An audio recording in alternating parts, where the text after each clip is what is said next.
Sup, nerds? Welcome to the Omni4Game podcast. I am Sean, and I am joined with Chris and Brandon, as always.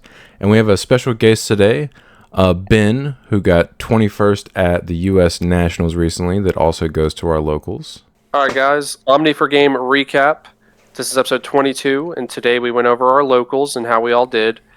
We interviewed Ben. We all get to ask him a question about what we want to know. Crazy game-changing rulings that have always existed, but we were too stupid to know it. And then we go over the new reveals, all the alt arts coming out from EX6, and new cards from BT15. So if you guys like this, make sure you like, comment, subscribe, and stick around for more episodes. Locals recap. Who did the worst? Oh, by far me. All right, go for it. You're pointing in the wrong direction on my screen. Which one's Brandon? There you go. That one. Okay. Yeah, either way, yeah. So first round, the good guest of the day, Ben, viciously 2-0'd me. I'm playing BT15 Melga, as you guys probably assumed. If he just puts Venus mod on the board, I just can't play. So I had to build, I remember game one, I had to build a really Papega stack because he just went into Venus, and I was about getting ready to promote my level 5, and I had the one of Wergaru promo, and I knew if I put that in my stack is DOA, because I'm not going to be able to do anything with him, because he's going to have security check +1, so I had to put the ace, which you're going to find out later when we get to the deck profile we posted of the gameplay. I ended up cutting the ace. I just wasn't feeling it. It came up maybe once throughout the entire tournament. I just don't think it's worth running. Yeah, it's just not worth running, honestly. So Ben got me. He can talk more about the deck and his matchup when we get to him. Round 2 was against Caleb. I 2-0'd him pretty viciously. He was playing Oryu Alpha, BT15. Alliance Alpha. Yeah, that's a Digipolice Alpha. How about that? Because he's playing the new Tamer. What's her face Alpha? You, whatever her name is, you. I don't remember. I'm bad with names as it is. BT15 Melga just says, yeah, sorry, you can't do anything. He goes into his Alpha that says, I can't do anything. But, I mean, my deck is just faster. So, it doesn't matter. Most of my 5s are what's swinging anyway. Yeah, so it was really quick. Round 3, I played against Will, and he was playing Heavy Leo. Now, he 1-2'd me, so I lost 1-2. And the reason I lost is because all 3 games he saw Quartzmon. I killed him game 1 before he could see the Quartzmon onto the board, but then game 2 and 3 he was able to establish the Quartzmon. Game 3 he had HPD and everything he needed in hand to go into Quartzmon turn 2 or 3. If you had been playing your best Sunamon card, it would have came up. The Tama. The Sunamon legitimately would have came up. That's hilarious. Because my only out to Quartzmon is a one of Omni X. So if I don't see it, I don't win. That's just how it is. The reason we're laughing about the Tama is because I could have swung at it while it was suspended with Blitz Omni, and the extra 1000 DP would have meant they would have crashed, and I could have used my battle protection to save myself. But I mean, Bukamon's too good to sit there and tell, oh, well, the 1000 DP. And Heaven's Judgment. Oh, don't even get me started on the Heaven's Judgment. Check it out of security. Unfortunate. Yeah, so he has, I believe, Heavy Leo, or no, it was the Mercury, some level 6 on the board. I promoted Gabu, gain memory with my mats and stuff like that, and then Evo into the Melga. And I'm like, okay, cool, he's only got 3 security, I'll have 5 swings. Swing, unsuspend, Heavens. Okay. Feels bad. Then round 4, I played against Jessmon. That deck's just not good anymore. If they pop off, they pop off, but it's what are we doing? It's still way too clunky. Yeah, you have to play 9, 10 potential bricks in the deck, and it's just not worth running these days. So, yeah, I went 2-2. I'm still tinkering with the deck. I still got some things I want to test out before the ban list hits. But, it is what it is. All right, Ben, you're next. You did the next worst. The next It's just funny worst. because I came in third, but anyway.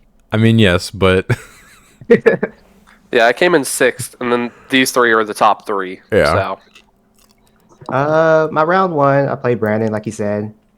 I don't think either one of us opened well game 1. no, I should have mulliganed. Yeah, I opened the TK, which gave me a Gachamon from the security, so I put it on the bottom. Pass turn, he probably memory boost and give it back I to think me. it was Matt. I went into Matt because I saw Matt in like a defense or a training card, and I was like, okay, I can see potentially like 6 extra cards. I It mean, was I would, something like I would have that. kept that hand too. I wouldn't have blamed you for keeping that. Well, I remember my next turn, I just hard dropped the Angel Woman Ace and trashed the bottom card, which was the Gatomon I placed there. So I have 2 Digimon now, so I just have Tempo. And And it was I a opened 3 memory Venusmon, play. yeah. No, it was I didn't recover, so it was still 4. Gatomon gains you memory though, right? Oh, never mind. It was sent directly to trash, so I don't get the memory from it. That's right, because it has to be trashed by the effect. Got it. And then I just Digivolved to Venus the next turn, and then from there I found everything got going. Game 2, I just womboed playing Yellow Vaccine. I think I opened TK Patamon, and I looked at my security. I had 3 Gatomons in there. Say I less. think you killed me. I think you killed me like turn 3, like your third turn. I killed you my third turn. Yeah, I think Yeah. I promoted Gatomon and swung. I think it survived. No, it died because you had to barrier it, but then the Okay. barrier ended up being another Gatomon, Yeah, and then and I you popped off. You popped off on me. And then I Digivolved that until Kieran God. unsuspended again. Get high rolled. And then swung again Yeah. and Digivolved to Venus. And then And if he didn't kill me that hard, he was ready to do it again. Because he had not only a second Venus in hand, but he had the whatever his name is in hand as well. Matamamon, dude, it's not hard to say. I just don't know what it was, so I just know it starts Matamamon. with M. Matamamon. Say it with me. Matamamon. My Matamamon. Matt Damon. Damien. I played Guru a lot, so I know how the matchup worked. And I had a busted opener game 2, so it wasn't. I just won off rip. Yeah, you dug it on him. It's cool. Yeah, you just know Melga doesn't have any defense cards like in their security. Yeah, It's not doing they can't anything. play removal because they have no room for it. I Right. was so hurt by that today that on the drive home, I legitimately was having a conversation with Chris. Was like, do I just play 4 Hammer Spark going forward? Just have something in security, or to have just some extra memory out of nowhere. Are you even playing Ice Wall? No, I took it out a while ago. Like Yeah. as much as I love it, I was gonna say I like taking like some removal in decks most of the time. we know It's the only hilarious man who's because playing removal in Luga. it's hilarious because Brandon, for the longest time, anytime someone posted a deck profile of a blue deck Yeah, back in on those days you needed it. on the Facebook page, if it didn't have Ice Wall, his only comment was, "Why not Ice Wall? Why no Ice Where Wall? Ice Wall? Yeah. Where is Ice Ice Wall?" Wall where? Yeah, I just don't think Melga needs it anymore. Like, it's nice, but Yeah, if you wanted to play Ice Wall, you could just play EX5 Metal X. exactly. Game or match 2, I played against Security Control. I ended up tying game 1. We had a 50-minute game 1. So we're going to talk about how we may have called that by How many saying we were points? eventually going to have an 001. How many points is that worth? 1 point. We both tied. Oh. Yeah. 1 point each. Okay. Yeah, it doesn't matter the game count. The game count just affects your tiebreakers. I There's think a he was lot- talking about the... Oh, okay, my bad. I didn't Points. realize he was memeing. I apologize. There was a few like ruling discrepancies that came up, like some rulings he didn't agree with. But I was like, I verified this. I looked these up. We'll go over those later, yes. I also But- didn't agree with him when you told me at first. I did a lot of hard playing Digimon. Like, I think I hard played level 5 a bunch of times, but he just kept removing it. I remember because I opened Patamon, I just Digivolved Patamon in the back, and I never pushed it up. I was like, I'm gonna save this when I need it, and I just started hard playing stuff, and he just removed stuff. That's what happened between me and Ben. We'll get to it because we end up playing round 4. There's literally game 3. I have a level 5 sitting in my raising, and he has a Patamon sitting his raising for like 4 turns. What's up, Like game? both of us were like, I'm not playing it till you play. Smart. But yeah, they ended up being a tie. I wish I had the luxury of Ben just sitting there waiting to do something against me. Instead, he just goes all gas Well, right into my he can't face. wait versus you. He just loses if his security doesn't have any bombs in it. I know. He doesn't have the luxury. Yep. I couldn't kill him because his security he was always at like 5, more than 5, because he recovers with Magna. And then by the time I was ready to try to go for game, he put on a Shadow Seraphimon. So I was like, I think I just go for a tie. Yeah. Just Digivolve Venus in the game. Yeah. You Venus Matamamont him with like 2. How many security was on the field? I had 0 security. I think he had 3, maybe? maybe had. I think he had 4. 4, yeah. One point's better than 0 points, so sometimes you got to play for the tie. That's just how it is. I was happy though. I kept my decks pretty good throughout the game because I didn't draw a whole bunch. Round 3, I played against. I don't even know if you call it Bloom Lord anymore. I played against Vegetation Fairy deck.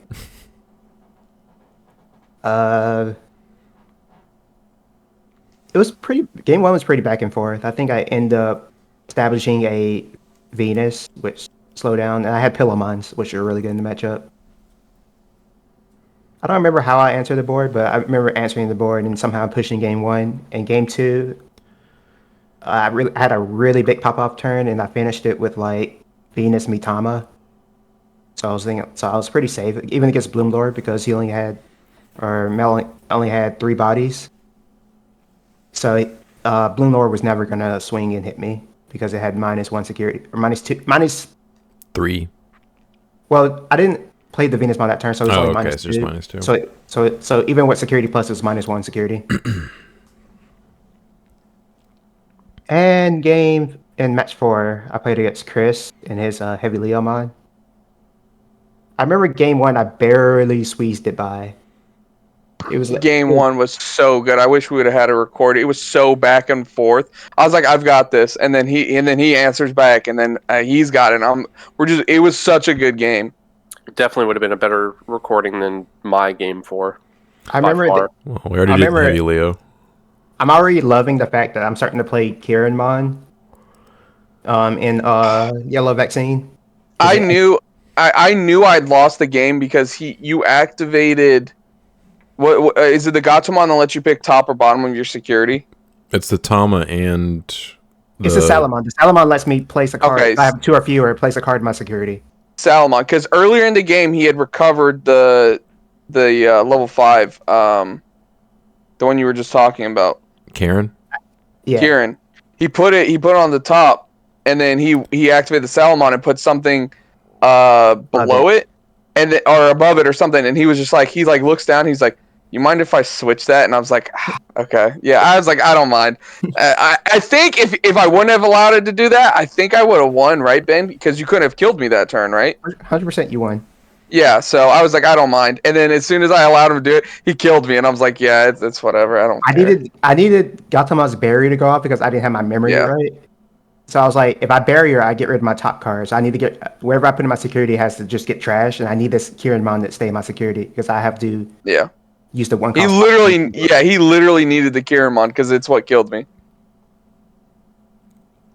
Game 2, you won. I can't remember. I remember now. What's that black option that you get 2 checks? Breath of the Gods. Zuba. It saved him out of... Final Zubagon. Oh, okay. Final Zubagon punched me.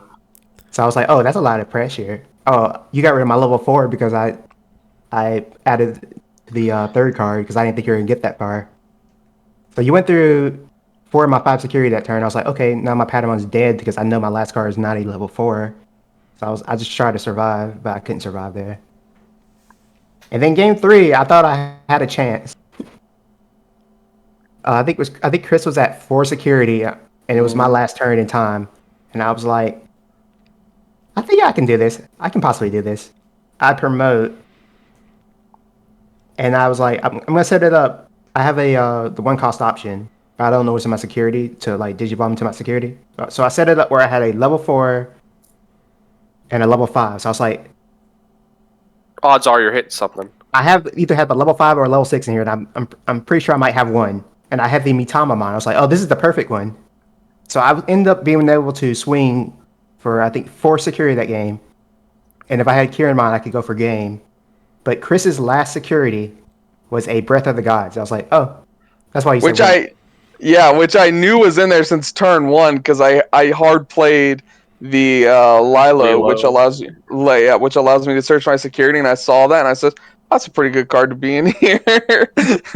Because once I knew I couldn't kill you on my final turn, I was like, Ben, it's a draw. Like it's a draw. He was saying that before my turn started. He's like, we draw. Yeah, we draw. Because he just knew. Wait. I was like, wait. I might have 2 memory and only 2 Digimon, but I can probably do this. Brother. Sean, I cannot wait for you to watch our game. My man's promotes a level 3 with 1 memory and somehow ends up with like 3 bodies and 5 memory. It sounds like my game against security control. Oh yeah, that one was really good. I was just watching. Because my game was already over. So that game ended up becoming a tie in the end. I ended up doing 2 wins, 2 ties. Came in third. Not bad. All right, so I came in second. I played Leviamon Tribal. Round 1, I played against a heavy Leo that's not Chris. We had 2 heavy Leos in the room for some reason. Game 1, he got started pretty early, and he actually got me down to, I think, 0 security. But I was able to stabilize and kill him before he could kill me. Round 2, I played against Metal Garurumon that was not Brandon. He actually nerfed himself because he thought the March 1st ban list was in effect. So he was only playing 1 Gabu X and 1 Garu X. And I never saw either one of those cards hit the board, if I remember correctly. Our game 1 lasted 9 total turns. I went first and lethaled him on my 5th turn. I swung with... How long? How long was that into the match? The game lasted 20 minutes, but it was 9 turns. My last turn, he had 4 security. He choked me to 1. He had 4 security. I had a Leviamon, an Eismon scatter mode, and a rookie on the field. And I had a Levi X and trash. And I swung into security with Leviamon, hoping to check a tamer. And I checked 1 on the second check, triggered Levi X, evoed into Levi X for free, and got a 3rd check, and then swung out with the other 2 guys for lethal. Hindsight, I should have swung in a different order to maximize my chances of hitting a tamer, because that was my goal, was to hit a tamer. So I should have swung with the 2 low guys first. No, actually, I could only swing once. Then you couldn't have lethaled. Yeah, then I couldn't have lethaled. Never mind. I had to do it. Like I could have swung with one of those guys first, and then swung with Leviamon. That would have maximized my tamer chances. But thankfully, I hit him with 2nd check, so it didn't end up mattering. Game 2, he got to wombo combo my security, and on the 4th check, I think he hit a biting crush and got blown out, and he lost from there. It was over. Yeah, because he doesn't have any of the secret rares, so he doesn't have like evade. Yeah. He was Metal X at that point, and he had the ace underneath it, so like it passed turn on top of him blowing out his stack, and he wasn't able to recover before I killed him. Yeah, it couldn't be me anymore. Nope. No more overflow for me. Round 3, I played against Chris's heavy Leomon. Game 1 took like 5 turns, I think. Oh, it was so fast. Chris mulliganed to hand, going first with a rookie and a memory boost. He mulliganed that hand. And I was like, what do you mulligan? Like, why would you mulligan that hand? Yeah, both of us looked over at him and said, dang, you're about to get punished. Yeah, I was like, you're going to get punished. And listen, in the moment, I was thinking to myself, okay, if I had a level 4 or a level 5, I would have kept that hand for sure. memory boost and a rookie. Yes, In hindsight, You're seeing yes. 5 cards. 4 cards. No, 5 cards. 1 for the draw into the rookie, That's what I and said, then too. and then 4 extra cards off the memory boost. I'm hearing a lot of criticism. And then a 6 card for turn. Like, I don't understand why. Like, why? What are you hoping to? What are you hoping to open with that you would mulligan a hand like that? I'm hoping to win, and guess what happened? So, anyways, he did get punished. Yeah. Okay. He did get punished. He hard played a Leomon to set me to 5 on my first turn, and I evoed into a rookie, and I think I biting crushed his. I think I biting crushed and discarded a Leviamon on his Leo, and then Just get it ready. yeah, he triggered Fortitude at some point, and I decimated him. Game. It was so funny because the loader had to die. And it was 7K checking for 1, and what did it hit? It hit a 7K. 7K. And he got destroyed. Oh my god, it was so. Game 2 was a lot closer. I had a chance to clear his board and seal the game. Like, our game 2 would have lasted probably like 5 to 10 minutes. But I did not see it in the moment until I'd already passed turn. And because of that, he was able to kill me because he had a heavy Leo that he ended up being able to kill me with over the course of like 2 more turns. And then game 3, I think you just saw the stuff you needed to see. Like, you Zubagon punched and checked a bunch of my security at one point, and I couldn't really defend myself after that. So I punted game 2, and that cost me the match. So Chris ended up winning that 2-1. And then round 4, I played against Security Control, which I thought was really fun. Like, I think I have a good matchup into that. Game 1, I evoed a rookie in Raising and then just passed, I think. And then I promoted it next turn, swung. It died like I wanted it to, and I discarded one of my level 5 or higher to draw 2 cards because I'm playing that Demi-Marimon. And from that point on, I think I hatched next turn, evoed and Raising, and that rookie actually stayed in my Raising area the rest of the game. I was just either passing or hard playing stuff like the entire game. And he was recovering so much that if I wanted to, I could have probably just decked him out. I counted. Dude had like 11 security. Yeah. No. That was game 2. Yeah. Game 1, he did. In game 1. Game 1, he did recover quite a bit, but his security never got that high. But at one point, I had a Levi X on the field, and he was so concerned about the rest of my board, and I don't think he had outs to the Levi X because of its 14k threshold. And it swung security for 3 checks and survived all 3, 2 turns in a row. And on the second turn, I had 3 other bodies, and he had 2 security. So after I swung with the 3 checks and it survived, I was like, I guess I'll just try to kill you. And I just swung out and no bomb, so I just lethaled him randomly. And then game 2, we had like 10 minutes left. It was basically the same kind of game, but he recovered so much. Like, he had 11 security at the end of the game.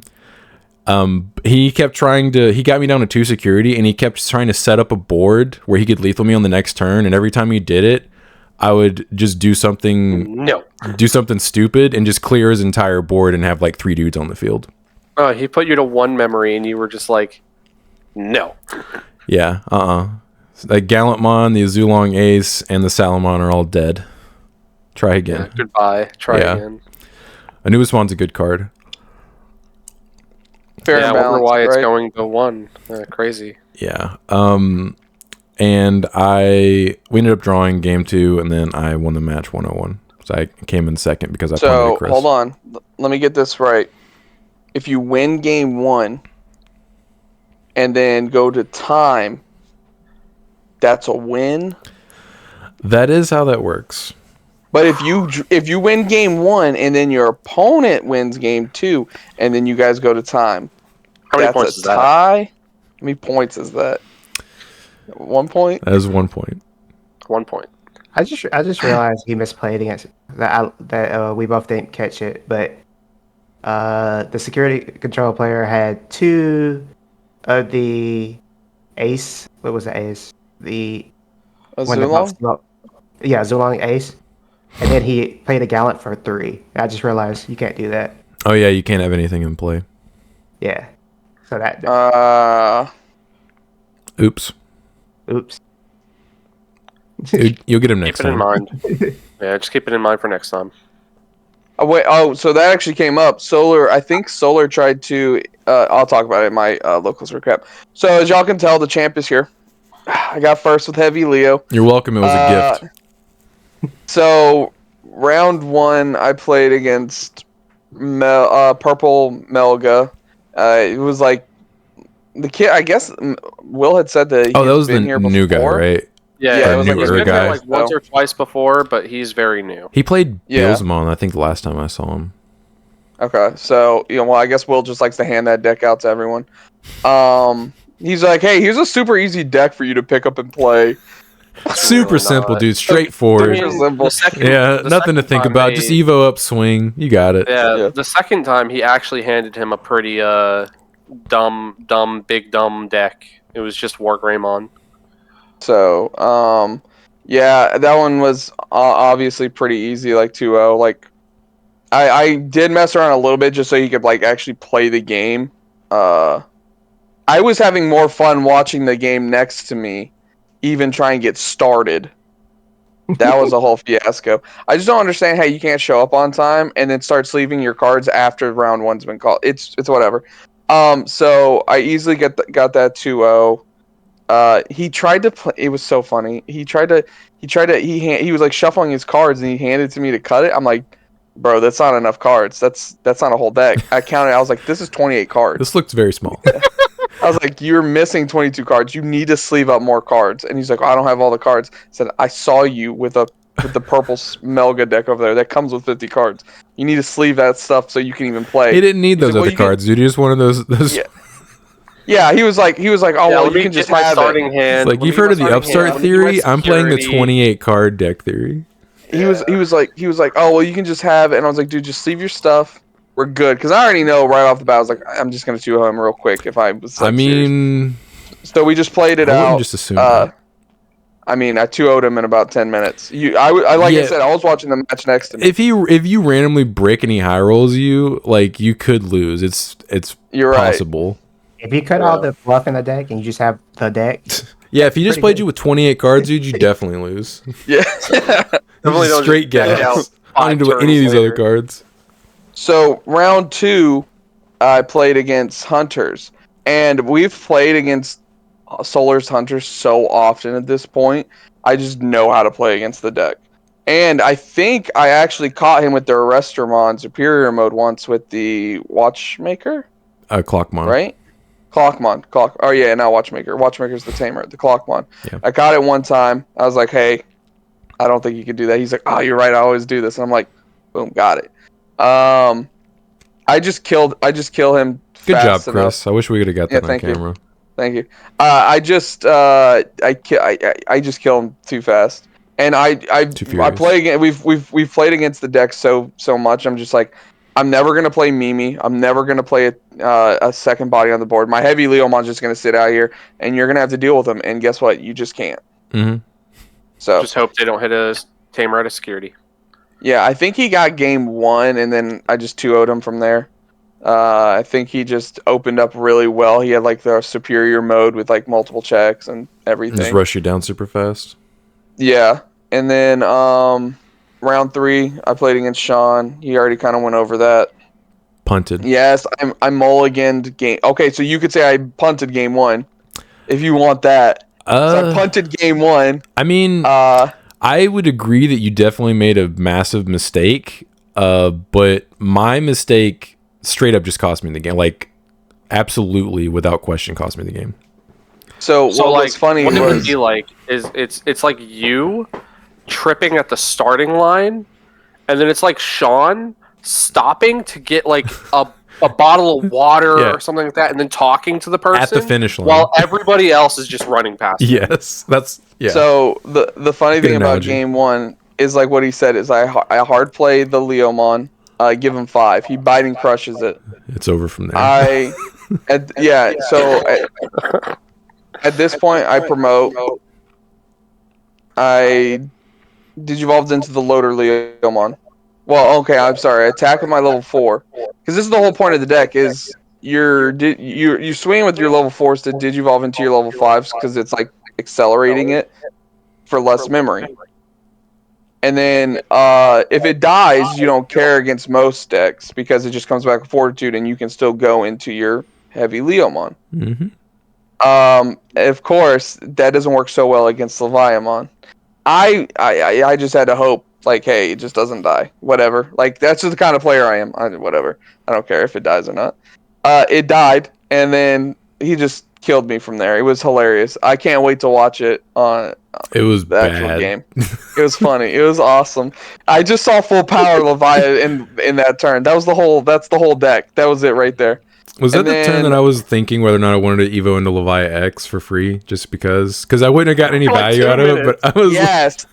It was so funny. I was like, do I It was want to just do like, this? Like, I'm not Yeah, I'm not getting anything out of it. Your board's already clear. do I want to do this? I'm like, why not? Why wouldn't you just I was do like, good point. I'll Evo into it. it?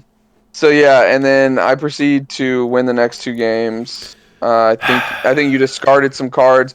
I think the merciful mode also really helped. Oh, yeah, game so 3. My misplay would not have mattered if you did not merciful mode and bot deck all my stuff, because I still could have Right. cleared your board if you didn't merciful mode me. Once you merciful moded me, the game was pretty much over because I didn't have like any good cards in my hand. I think you said also you held on to the Impmon for 1 extra turn. You were saying if you would have played the Impmon sooner and added back the Leviah X. No, You at just least the would have had- Leviathan. just the Leviah. So I made 2 mistakes. One was I should have held the Waru Siegramon in hand instead of discarding it off an effect and evoed that in raising, and I could have promoted and cleared your board like that. But after I did that, I still had a chance to hard play. I could have promoted my level 5, hard played Impmon, grabbed a Leviamon back from trash, and then evoed into it and still cleared your board. So like I had 2 opportunities to clear your board, and I goofed both of them up. And then you merciful moded me, I think, the next turn. And once you did that, the game was over. Because I couldn't... There's no Leviamons to grab back. So I was like, oh, cool, I just lose now. Right. Merciful mode, very good card. And then round 4, Ben already kind of talked about that. We ended up tying. He got game 1, I got game 2, and then game 3. Breath of the Gods. Breath of the Gods was in security. I knew it was in there since turn 1. Sack. Yeah. So as soon as I realized I couldn't kill him my turn, yeah, at that point I just knew we're drawing. What if he trashed your security somehow with an effect you hadn't seen yet? How sad would you have been? Okay, but the funny thing is, it was the very last one. I'm saying, like, So what if at the beginning of his turn he somehow trashed that security card and then swung for lethal? Yeah, trash And then he opponent's got bottom it. security. While you're sitting there Yeah, he super got it. confident, you're like, this is a draw, Ben. This is a draw. I've played against Yellow Vaccine, and I haven't seen anything that trashes security like that. But then again, Ben does play some random cards sometimes that I don't normally see in certain decks. Somehow they're exactly what he needs to kick your butt in that very particular Right. situation. Like he's playing removal and Luga. Like who does that? Like, so and then when he needs it to happen, it happens because he's a dirty, filthy purple player. You know, like what do you want? I'm actually on the playing removal in all your decks train now as well. Yeah, you should have at least 2 or 3 cards that do some removal. Yeah, purple has very good removal. It does. It has the best removal. Which is funny because I'm playing very little removal in my vaccine deck. I think I'm only playing a 1 Revelation of Light is the only security bomb in my deck. Little baby ruin mode. Yeah. Maybe I should play that in ruin mode turbo and just like triple ruin mode people. Like, I hope you have a level 7 and raising with 16,000 DP. Yellow Vaccine's gonna eventually get there when we get Rapidmon X, because that's gonna be while it's suspended -4K static. Is that BT16. Okay, so we got. You're like playing that in before Lord Nightmon too. Great. I will say, Yes, you can search I knew I had game 2 against Ben the moment he had to hard Digivolve Rapidmon in his raising area. I said, "Oh, I've got this game." I was like, "This one's mine," and I ended up winning that game because he said, "I really don't want to do this," but then he did it, and I'm like, "Okay, all right, we're in." But yeah, so and then I ended up getting first. I went XO1. Yeah, Chris sacked his way to first. Good job, Chris. It's a shame we didn't get those 4 matches on the channel. We got the previous 4 matches. The Pega ones. Yeah. The only real good one that you probably would want to see was my Hunters one and the one against Ben. The rest were just... Well, I mean, we got yours already, so... Yeah, that's true. I'm just gonna be so upset when I do that commentary. I know I'm just gonna be upset with myself. I'm gonna relive it and just be like, why am I so dumb? It's like opening up a fourth Garu out of your 1 box. Another Garu. Yeah. God, dude, that gave me a serotonin boost like no other. Just hearing the all of the Gabumons, dude. Pulled the whole deck out of a box and a half. Crazy. Hey, I appreciate the alt arts. I got my Melga alt arts coming in. I spent a little extra, like $5 extra to make sure they came from Florida. Oh yeah, I've done that before. I'm like, where's the seller I should be at? getting them like within this week. Yeah, there's some sellers. It was perfect. It was from the same seller, so I got all 3 from one person, and they're in the same state. Like, we're golden. Yeah. I don't care. I spent an extra $5. Yeah, I've absolutely done that as well. There's one seller, I think it's like Ideal 808 or something like that, and they're in Hawaii. Yeah, they're in Hawaii. Yeah, so whenever I want something quick, I'm like, I can't order from you. I'm sorry. You're a good seller, but I don't got that kind of time. Yeah. God, dude, my EX1 Garus are just lost in the mail, gone. I had to get a refund. Maybe they'll just show up randomly. I mean, that would be the hope. I mean, I didn't plan on playing it, but I wanted it in case I wanted to play it. Why would you play EX1 Garu? Free mat. You can play the new mat out for free. Some people were playing that in the Oh, that's right, it does BT15. play. I confused its effect with EX1 Gabu, and I was like, what good does that do you? Just draw cards. Yeah, I'd rather just draw cards. I will say, you know, I don't want to do this very often, but I will shout out Finley for giving me my second alt art Mega Dramon. Oh yeah, Finley panic bought a box 10 minutes before locals to try to pull a Metal Garurumon. And was unsuccessful. Like we assumed he probably would be, because I tried to tell him it's like a coin flip. there's 3 secrets. It's not great odds. Yeah. You got me my Mega Dramon though. Yeah, he did pull an alt art Mega Dramon, which Chris promptly traded/bought for. Traded/bought. I've got both now. Feeling good. So next week we're gonna have Machine Dramon on the channel. So for all you Machine Dramon stands, you'll get to see Chris. Hopefully. You'll get to see Chris potato his way through his matches. I'm looking forward to the Alter S.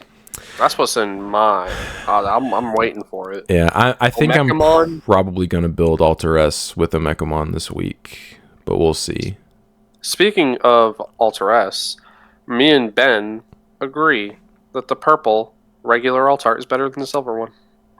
I mean, you guys are entitled to your opinion. You're allowed to be wrong. Like I'm just saying, now you're outnumbered. I just like the background. Have you seen the silver one in person, Ben? Like I know you've seen it on my field, but like, have you picked it up and looked at it? I have not, but you don't like the little black background with like the dust particles. I don't dislike the regular alt art. I think it does look nice, but I think the silver one looks sick. What color are the dust particles? They're like purple. white. They're white. There's a little bit of red in there as well. I'm fairly certain they're purple. There's a lot of purple in that alt art. You said there's some purple in there, and Ben likes that one more? Oh, it is purple. Yeah, that's right. Wow, fake fan, dude. Fake fan. Oh, it is red. I think Alter S regular Alter Art's being bought out as well. Probably. It's a really good card with the new cards we're seeing. Yeah. I mean, it's chilling at a good $10. I wouldn't mind picking up my last 3 that I need. God, Jack, I cannot wait to get to Omni Ace. Like, I hate. No, I love that. I love both. I agree with both parties. Like, if I had either one of them, I'm not complaining. Like, also, you could basically name your price for this since none of them exist on the market. And considering there's how one. There's one right now for 200. Oh, okay. That's probably going to sell.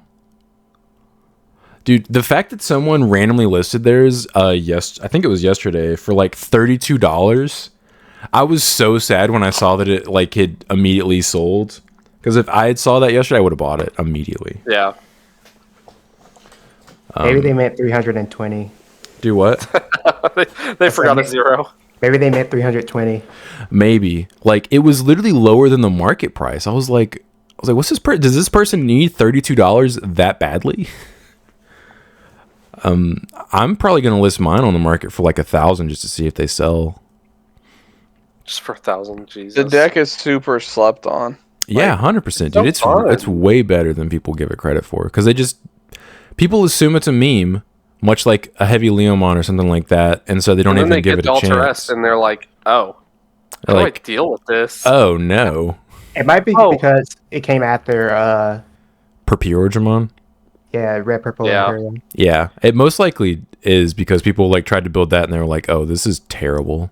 John, I'm not saying the deck's gonna be good, but I think it'll be a lot more fun with that new, which is crazy, blue-green stuff that's coming. It will be better, but it still will have the same issues. Oh, Yep. Which is you 100%. need to you have to take too many turns to set up your trash in order to pop off. Unless you just sack off like an analog youth or something. Yeah, agreed. But I think it'll be more fun with the blue green. Like, I mean, it's plenty fun now. Like, if you combo, it's the best feeling in the world. Yeah, it's all the dopamine. It's so hard though. You need like 3 specific cards. I forgot Ben also built it and brought it to locals. Then you dropped and left. Yeah, Ben said I could build this deck and bring it and I'll do good with it. Oh wait.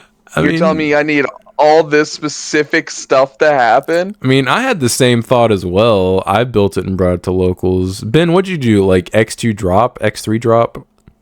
I think I went like 1-2 and then I dropped. Yeah, I forgot. Is this with the new Shadramon or with before it? Way before. Yeah, this was months ago. The Shadramon doesn't really change a whole lot though. It doesn't, but I think with that plus the new Davis and Ken Tamer, which is again crazy because it's a blue-green Tamer, and some of the new level 3s. Nice. Right, I think it'll be a little bit more fun because that the Ken Davis allows you to play your second level 3, which again is a big problem. Yeah, it's something that the deck needs. Yeah, the blue-green version is gonna be a lot better. I don't think the red-purple is gonna be that. That's the issue. The blue-green version is gonna be way quicker and more consistent. Right, I agree. Like blue-green's gonna blow it out of the water, but I think it'll be a little bit more consistent, and that it's just fun because of the whole combo. It is, dude. The full comboing on people is so much fun. It's worth going like X3 just to combo somebody in one game and just get the serotonin. So what all did you get? Just 2 checks and your security effects don't activate. That's why I was playing. That's why I was playing 4 tie, dude. When I combo, I wanted to hit all of them. All security. Like all your security. All that. Answer this immediately or you lose now. I'm going to take this game. But yeah, so. You got the other 2. Also, if you kill it, I get it back. Right. Yeah, I'm just going to full combo you again if you kill it. Okay, so. Why does this just sound like. Okay, why does this just sound like worse BT7 Emperor, like, Ancient Greymon? Because it is? Because it is, yeah, honestly. Because Aldemon inherited Let's call it, what's it called? It's like Ancient Grey OTK. Ancient Grey has built-in ADP. Yep. I guess this technically does too, but that also checks for like 5 security. Yeah, you also don't have to play like a bunch of Taikamiyas that are literally vanilla tamers unless you're swinging a security with a big stack. Yep. Yeah. Nice memory setter. That's all he does. You can also check 3 for 2 memory. Yep. Oh, that was always the best play. Just promote. You have the BT7 underneath him, so you know when that stack dies, you're going to get Takuya for free while you're at it. Yeah. And then you can play a Flamemon from hand afterwards. Good stuff. We could play the new Demi Maramon in the per Digimon deck, because then you could trash the other level 5 that you need in trash, and you're drawing 2 cards. That egg's actually pretty goated. I mean, yeah, you definitely could, because like there's not really a good Tama to play. So yeah, like I agree, that'd probably be a good one. Because you got to get one of them into the trash. Mm-hmm. You have to do it somehow. It's a good way to get it in there. The game doesn't let you just discard cards. I was gonna say at the Demi Mirror, I think that new Demi Mirror is the best purple egg.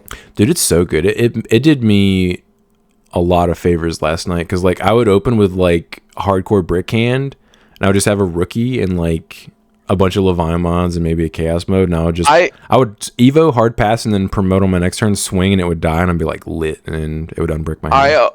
I opened up 2 of them during pre-release, and I was drawing. It was like one of the only things that was making me draw cards versus security control, because I was not evoing. Yeah. All right, on to the player interview. All right, I have the first question. All Ben, right. who is the best person at your locals, and why is it Brandon?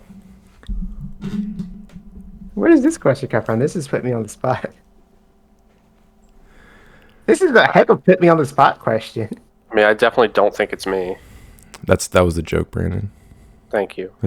I appreciated your vote of confidence. I could have sworn it was Finley after his performance last night. I want in the comments section. I don't want to derail this from the interview. I want this in the comments section. How do you guys feel if you're playing someone and they're playing Melga, full power Melga, and they're going to time every single round? This was BT10 Melga. When they had 4 of the promo wares and they were killing you. Peak. Okay, so Sean, what's a real question you want to ask Ben? Ben, you can say yourself. Oh, I wasn't even. To be completely honest, I didn't even consider myself. Yeah, dude, he's too humble for that. Come on now. Is it Caleb? I was honestly thinking who's the best person I play. Is it Caleb? I love Caleb. Caleb's one of my favorite players. If you ask me my rankings, it would be Ben, Sean, Brandon, Mel, and then like myself. I even put Mel above me because he actually like knows what his cards do. I put myself above Mel if I actually paid attention and focused on one deck. But like I know when someone's just better than me at the game. If I'm having to go to other people and ask them questions and stuff, I'm already like. Yeah, I mean like, you two already just have raw experience. I was gonna say Sean is like the most experienced person I played against because he plays online tournaments, so he sees a lot of different things. He's also really meticulous when he plays. I can't wait to play more online tournaments coming soon. Like Sean will sit there and think about it and is like, "What are my outs? Okay, if I do this, he does this," and he'll make sure he's not like slow playing, but he'll think about it and then play. There's some people who will sit there and think about it, make a play, draw a card, and be like, okay, this changes everything. I gotta rethink about this entire situation. But Sean generally knows what he's doing when he's playing. Sometimes I brain fart though and just punt the game, but you know, I do. Example A. That's why this doofus is over here wearing a belt. Yeah. I also hate to say it, but like, if he wasn't such a slow player, Finley's not bad either. Mm-hmm. He thinks that's his problem. Though. His issue is he gets lost in the sauce and thinks like 4 turns ahead. Like he's trying to like 5D chess the Digimon card game, running on 4 rams. Yeah, it's a good play though. It's like you said though, Sean. Right? You said there was literally a turn. You put him to 1 memory, and he took 3 minutes and just to play a cool boy. I choked him to 1. He had a promo wear and raising. And it took him over 3 minutes before he just decided to play a cool boy to pass turn. And that was his last turn of game 1. And it's not even like an exaggeration because you literally record the game. So you can sit there and watch how much time passes. Yes. So it's like, I don't think he does it on purpose. It's just one of those... It's just one of those things where it's just like watching him play against Caleb. He was sitting there with the memory doing this the whole time. It's just like, okay, I'm doing math, and it's like, dude, you have 1 memory. Yeah, there's only so much you can do. He thinks way too in depth, and like he's trying to take into account so many things that are out of his control. Like he still has cards in hand. What if he has this? What if he has that? Yeah, he asks for cards in hand, which he's the only person I've ever played in Digimon that asks cards in hand, besides when you're That's playing not against an playing online Mirage. pair who clearly has their whole deck in their hand on turn 2. Somebody playing blue. Yeah. Oh yeah. If I'll ask cards in hand if I have a Mirage on the field, or if I have a Mirage in my hand with a level 5. That's the only time I'll ask. But he asked me cards in hand like on like turn 2 last night, and I was like 6. And I was like, that doesn't really matter in this game, right? Like, hand advantage isn't really a thing. And he's like, yeah, I just like to know just to, how many outs you got. And I'm like, I'm not going to argue with you, but like, I feel like you're focusing on the wrong things. Mm-hmm. Yeah. Also, Chris, you were saying the best players at the locals. I think we were like at a 50-50 on matches. I think as many as I won, you beat me. That's what I feel like. I feel like the only time I beat Ben, I swear to God, it's just when I'm playing Red Hybrid. Oh yeah. Yeah, I mean, that That's fine. smokes most of the decks he has. Beelzebub, Red Hybrid. Yellow Vaccine, Red Hybrid. Unless he gets a Venus on you first. Oh, dude, don't get me started on Venus. I still have flashbacks from last night. The old Venus Matamon combo. I do my ranking mostly off of like raw experience and just like knowledge of the game, and like easily you three are the ones that I know have the most experience and raw knowledge. So Like, I don't play a whole lot of online tournaments, but I seriously sit here and just read cards. Like, before I'm just laying there for bed, I'm just like... Couldn't be A lot of it with me is I just play the same deck over and over. mm-hmm. And I play decks that have like multiple routes, so I don't have to like go linear and do one thing. Yeah, I like decks that have those options. I unfortunately have to build a different deck basically every week just to keep content fresh on the channel, but... I am the Oonga Boonga. I want one thing and one thing only. That is my deck style. I get too that's distracted. I think I that's play why I purple. didn't mesh with Luga very well. Oh, yeah. That's not Unga Bunga. Yeah. I was gonna say I play a lot of purple, and purple is like pick your path. Yeah. It's very piece reliant. It's like I I don't mean said. that like I don't mean that as like piece reliant as you need to see your pieces play. It's like piece reliant in your pieces have so many branching off paths that you can kind of go wherever you want. Yeah. But Or rather big pop off turns. You have like Yeah. who use momentum swing kind of turns. Mm-hmm. It's like I said last week. I said like purple players have to be some of the smartest players in the game because of how much like forethought you have to have. Like, hey, if I discard this, like if give Sean like another week or two playing Levia, he's not discarding that Warrior Siegemon. He's not doing this. He's not doing that. It's like it's just experience with the game, and like there's so much knowledge and branching paths, like Brandon said, of you have to think of turns ahead. Yeah. With purple, because you have to know what you can discard and what you can get rid of. Well, we were playtesting this week, me and Sean would discard a card. I was like, why'd you discard that card? If you kept that card, you could use it here for this situation. So it was just like it's kind of just like once you play it so many times, you kind of realize like, hey, I need this. Yeah. Mm-hmm. You start seeing the paths that you have, like the different choice tree. See, that's why the decks I do best with, I put my helmet on, and I go, hey, you got one body there. You got one big dumb Leomon or my Machinedramon, and you're going to have to deal with it. Yeah, out this guy. And it's sticky and it get rid of stuff when it comes back. Yeah. God. Heavy Leomon, Heavy Leomon's hard to get rid of. If you can't out it, he's just gonna sit there. If you didn't have the X antibody in your hand game 3 as well, I also would have won game 3. Like, painfully. Oh, that's something we didn't mention. I actually won game 2 because of Leopardmon X antibody. With the X antibody tucked under it, I literally was able to hard play my loader for free, bounce his stuff because it's 5,000 DP base. Why is it base 5,000? And then so I had 2 other Digimon, so it was like 11k, or I had 3 other bodies. So I'm like bouncing his stuff, and then I'm able to go into Heavy Leomon, literally just off 2 talking about cards. versus Ben. Yeah. Okay, Yeah. I was like, I don't remember you dropping. Oh, did I say Pepper X. you? I meant Ben. Well, you didn't say. Yeah. You used a pronoun. I wasn't sure. I thought I was good because the Leopardmon X didn't have an X antibody in it. It's like, okay, whatever he plays, he only has 2 bodies. I'm not worried about him playing a level 5 here because he'll pass me back to my turn. And you're like, X antibody. I was like, dang it.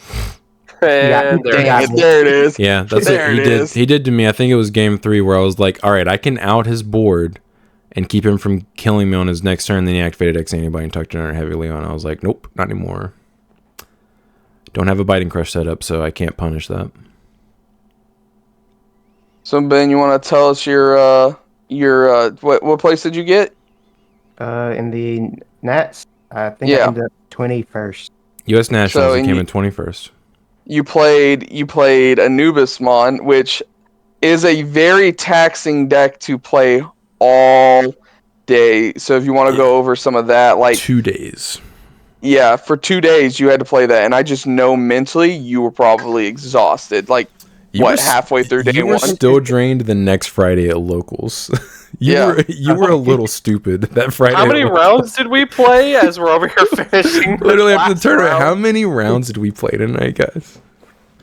I'd even say, Ben, you play some very taxing decks. Like you played Beelzemon, which is taxing because you have to know what you're milling.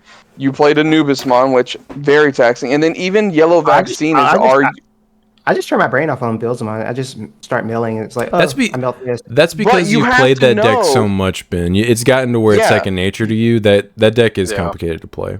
Anybody else that's taxing because you have to literally know your deck inside and out to know what you've milled and what's left in your deck and what's possibly in your security. It honestly feels like a Yu-Gi-Oh deck because it does. I think about my how many of these cards do I have left? How many of these cards do I have left? How many of these cards do I have left? Or my that's mental taxing right there. You're thinking the whole time. Anubis also feels like a Yu-Gi-Oh deck. The only problem with that is I just gotta remember. Oh, did I mill this game or last game? That's the only thing that's really I have to pay attention to. I mean, arguably, I'd say even Yellow Vaccine is kind of taxing because you have to know what to put in your security, what's in there. Like I swear to God, if I played that, I'd be like, what would I put in there last turn? If you do it enough, it gets easier. You're like, okay, I need a level 4 for this, and it's like, okay, do I have the 1 cost option? Okay, I can cheat this 4 cost Eva and make it a 1 cost Eva. Mm-hmm. Yeah. I'd look at my security, put it back down, and immediately forget everything that's in there. I do that sometimes. That would happen to me whenever I played TK. I would do that and do Patamon, and then like 2 cards down the line, I'll draw like the 1 cost option. So like, okay, what was in my security again? I forgot. Oh well. Sometimes when I'm just like in the mode, I was playing Alter S, and I hard played an Agumon, revealed 3, couldn't grab anything because I revealed double air and Tamer. A Tamer. And I was like, okay, I can't grab anything. I looked through my hands and went, all right. Oh, I've got another level 3 in my hand. Let me see if I can hard play this and get anything. And I hard played it and did the exact same thing. Moments like that make me question why my brain. I've had this happen several times. A lot of it is against Ben, where back when you were playing like Chaos Degradation with Mastamon, you would degrade one of my megas back to the top of my security, and then you would swing and be like, okay, so swing into that 12k, and I'd be like, how do you know? It's a lot of stuff you gotta keep up with. Yeah. Or you would put it at the bottom at like the beginning of the game, and then you'd be like, all right, that's 12k, swinging into it. And I'm like, how does he know? I was like, okay. Okay, this is... No, it was funny too because I'll be like, okay, this is game. Swing Alfani, it dies, and I'm already deleting my Alfani because I know it's gonna. I was like, how do you know it's gonna die? I was like, oh yeah, you did that like 10 turns ago. I totally forgot.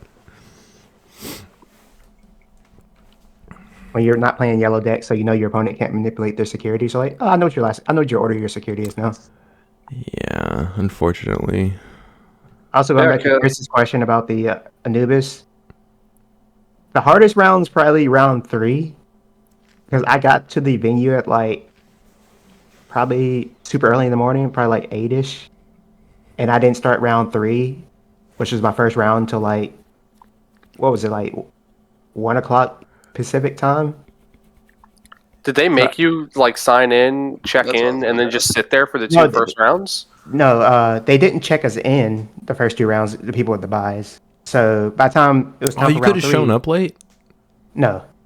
Oh. If I showed up late, I probably would have. I probably had a round 3 loss because they didn't. I wasn't originally in the tournament because they had to add me to the tournament when I was like.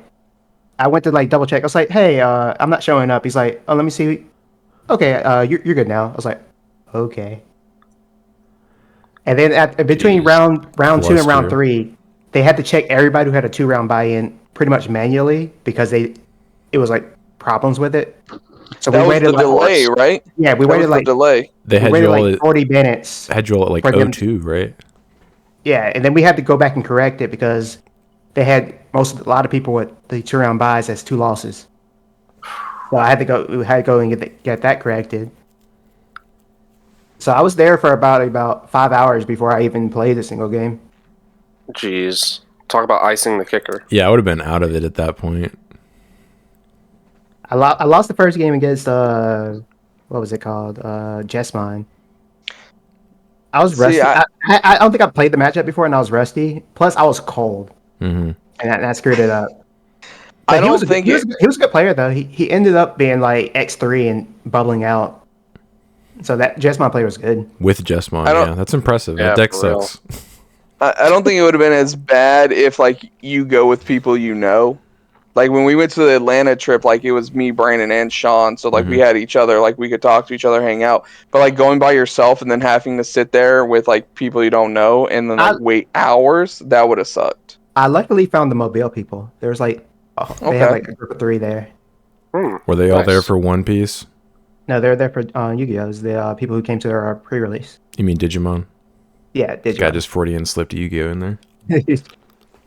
They were there at the Digimon Nationals or the Bandai Card Game Fest for Yu-Gi-Oh. I think you're in the wrong spot. Yeah. So what all did you end up losing to? Hold on, so they can go to Nationals, but they can't come to our locals. just wanted to point that out. Okay, continue. Sorry. It's kind of out the way. California? Sean, they're an hour and a half away. Okay, that's too far. But I lost to. Let me see what I remember. I only lost to 3 decks. I lost to the Jessmon in the beginning. I lost to like round 7. I lost to Mirage, and that was the first time I ever played Mirage with Anubis. That is a horrible matchup. Yeah. My hand is always full, even though I discard a ton of cards. Yep. Because the Anubis, it's drawing you cards if you're using it. Also, And they I don't have anything play on a the lot of board. free bodies, and you're just like, okay, bounce that one, bounce that one, bounce that one, so my hand gets bigger anyway. So my hand Mirage is another sneaky deck people will sleep on. It's a good also, deck. he was hard teching for Anubis, so he played Zeeg Gurumon. Oh, Dude. no. Which one? EX5 or EX5 Yeah, the EX5. or EX4. Is it EX4? Yeah, That's one more. of the. What EX set did we just get? 4. Okay, so we got EX5 just now, right? Yeah. Yeah. So it's EX4 EX4. Z'd. Yeah, Yep. he's playing EX4 Zeeg. Card that is straight trash. Which is really bad. It destroys Anubis. He digivolved into it, and I was like, okay, now what does this do? And he's like, okay, it bounces. You have 8. I think it have 8 more cards in my hand. It bounces. Right? Let me read this. I'm reading it right now. It is an awful card, but it returns lines up Digivolving. perfectly with Anubis. Yeah, when Digivolving, return one of your opponent's level 4 or lower Digimon to their hand. Already good. Then, if you have 8 or more cards in their hand, or if they have 8 or more cards in their hand, I did. return one of your opponent's level 6 or higher Digimon to their hand. Yes, that's like perfect. And it's not done. All turns, once per turn, when an effect adds a card to your opponent's hand, if you have a tamer, return one of your opponent's level 3 Digimon to their hand. So yeah, I kind of fell hook, line, sinker into that. I had a Gazimon, a blocker, a retaliation blocker, and a Merva, and he was like, No. It's and then perfect. gain 2 memory because it's inheritable still triggered. Yeah. So it gains memory. And then he was like, okay, digivolve into burst mode, hard digivolve. Oh, Bounce back God. into this. Oh, that's Dude, funny. I still remember you sending me a screenshot of that card, and Yeah, I was like, pretty "Are you?" I was like, "Are you joking?" Because you were like, "I Was just that lost a to this joke? card," and I was like, I can't tell if you're kidding. I was like, this card's terrible. What do you mean? I think I went to back to my hotel room, and I was laying in bed. I was like, okay, if I face this matchup, what do I do? Stay level 5 and they can't interact with you besides with their Mirage. I like talked to Josh. I was like, okay, I just stay in the back, respond to what they do, clear the board, and then try to push. Then I didn't see that matchup again, but unfortunately, I saw another bad matchup in Red Hybrid. I remember I messaged Sean because we were talking about your results, and I straight up said, "Oh well, the only thing Ben needs to do in these finals is avoid Red Hybrid." Mm-hmm. And then, like, what was it? An hour, 2 hours later, you message us, "Yeah, Ben lost to Red Hybrid," and I was like, "Bad matchup." Which doesn't seem like it should be a bad matchup, but Red Hybrid is faster. Crimson Blaze. They play some play Gatsumon, some play Crimson Blaze, but if they like both. High roll you, they kill you. Yeah. Like if I don't open perfect stack immediately, I was looking at, I think for game 1 I didn't like have an optimum stat. Mm-hmm. By the time I was ready to play, I was at 2 security. I was like, Yep. And then I think I made a board of blockers. One time he Crimson Blazed it. The next time he just said, "Pop the Merva, swing for game." Yep. Yeah. The thing with that deck is, like, it inherently just has a good matchup against Merva because it is a deck that can openly play the outs to the Anubis, like, without feeling bad. You're not losing any of your engine pieces to play the Gatsu, to play the Crimson Blaze. So on top of having an innately already good matchup, you just have the ability to tech in the outs that just hard punish. Yeah. Also, you have a Pinata. So you have a boss monster that checks like 3, and if you kill it, you just get 2 free. You get like 2 tamers for free. Yeah, sometimes Flamons. Yeah, it's not even bad when it gets. They want it to get deleted. Yeah, it's free real estate. It really is. It's so stupid. Free real estate. The deck is kind of unfair, but most good decks now are, as someone pointed out recently in the comments. Yeah, I remember reading that one. I was like, he's not wrong. When I read that, I was like, dang, he right. Sean, how'd you feel about Anubis last night? Dude, so I was respecting the March 1st ban list in my Leviathan deck, so I was playing one Anubis. I evoed into it a total of 2 times, but it was both games versus security control. So dumb, so unbelievably ignorant. Both times he had to pick up the card and reread it multiple times because he was just not. Mario was like, how stupidly broken this card. Mario was like, "What?" And I was like, "Oh yeah, dude, it's dumb." And I just kept turning it so he could read it, and then I would do something else with it, and he's like, "What?" And I was like, "It's stupid, dude. I hate it too." And I would just push it on his side of the field so he could read it again. That happened several times. Some cards are just inherently better than other cards. Yeah, it's crazy. I don't understand why they thought they just it was happened okay. to be purple. Yeah, I don't understand why they thought it was okay to put main on that card. That was crazy. Take that out. The secondary effect probably should have been once per turn. Yeah, like what? It's not once per turn. You can trigger it multiple times throughout a game. Like if you don't out it. Honestly, I think if it was just Wind Digivolving, I don't think it would be on the ban list. Yeah, it would be 100% fair if it was just Wind Digivolving. If it was just Wind Digivolving and that effect was not continuous, it was just a once per turn. Even the secondary effect can be more than once per turn. If that was just a Wind Digivolving, the primary effect. The only time you get to cheat something, you get to cheat something once. Yeah, they make their Merva board one time. If you out it, you can leave the Anubis because it's no longer a threat. And then, unless they ruin mode it. I mean, that's not a big deal. I would rather them go into ruin mode than just keep the Anubis on the field. So I'm like telling you. So the game designer was like, they were asleep at the wheel, dude. It's like some cards I wish this was better. When I see some cards like the Mirror, I was like, I wish this was better. Like the Dawn Devi. But it might be good. I might just have to play the deck differently. Did this get slept on because this is while Apocalypse was just running rampant? No, I think people hated both decks. Apocalypse was number 1, Anubis was number 2. Yeah, okay. It was just and then Luca was number 3. It was super cancerous purple, the format over in Japan. The only deck that even stood a chance if you wanted to play anything else was maybe Red Hybrid. I forgot about Melko. Melko was really good too because they played Bellstar at the top end. Yep. The Baelstar top end Melga was also pretty oppressive. I want to mention an interaction. One of the times that Mario said what to the Anubis. So I had an Anubis, a Psychmon, a Rookie, and like another level 5 out, I think. And I just cleared his board because, yeah. I put him to 3 memory. He hell scythed the Psychmon because obviously it stops like his Gallon, it stops his Death X, all that stuff. And then brought back a Magna Angemon, recovered, set me to 3. And I still had Anubis on the field, so I was like, activate Anubis, discard nothing, play Psychmon back, blow up your Magna Angemon for free. So dumb. It's like, thanks. What? Yeah, and I just did something else at best turn. And that was another what? And I was like, yep, it should go to 0 and slid it across on his field. Read it. It's dumb. Oh, that man. card's unfair. So stupid. I am tentatively hopeful that going forward, they will be more careful with purple decks. EX6 looms in the background. I was about to say, 7 Great Demon Lord looking like...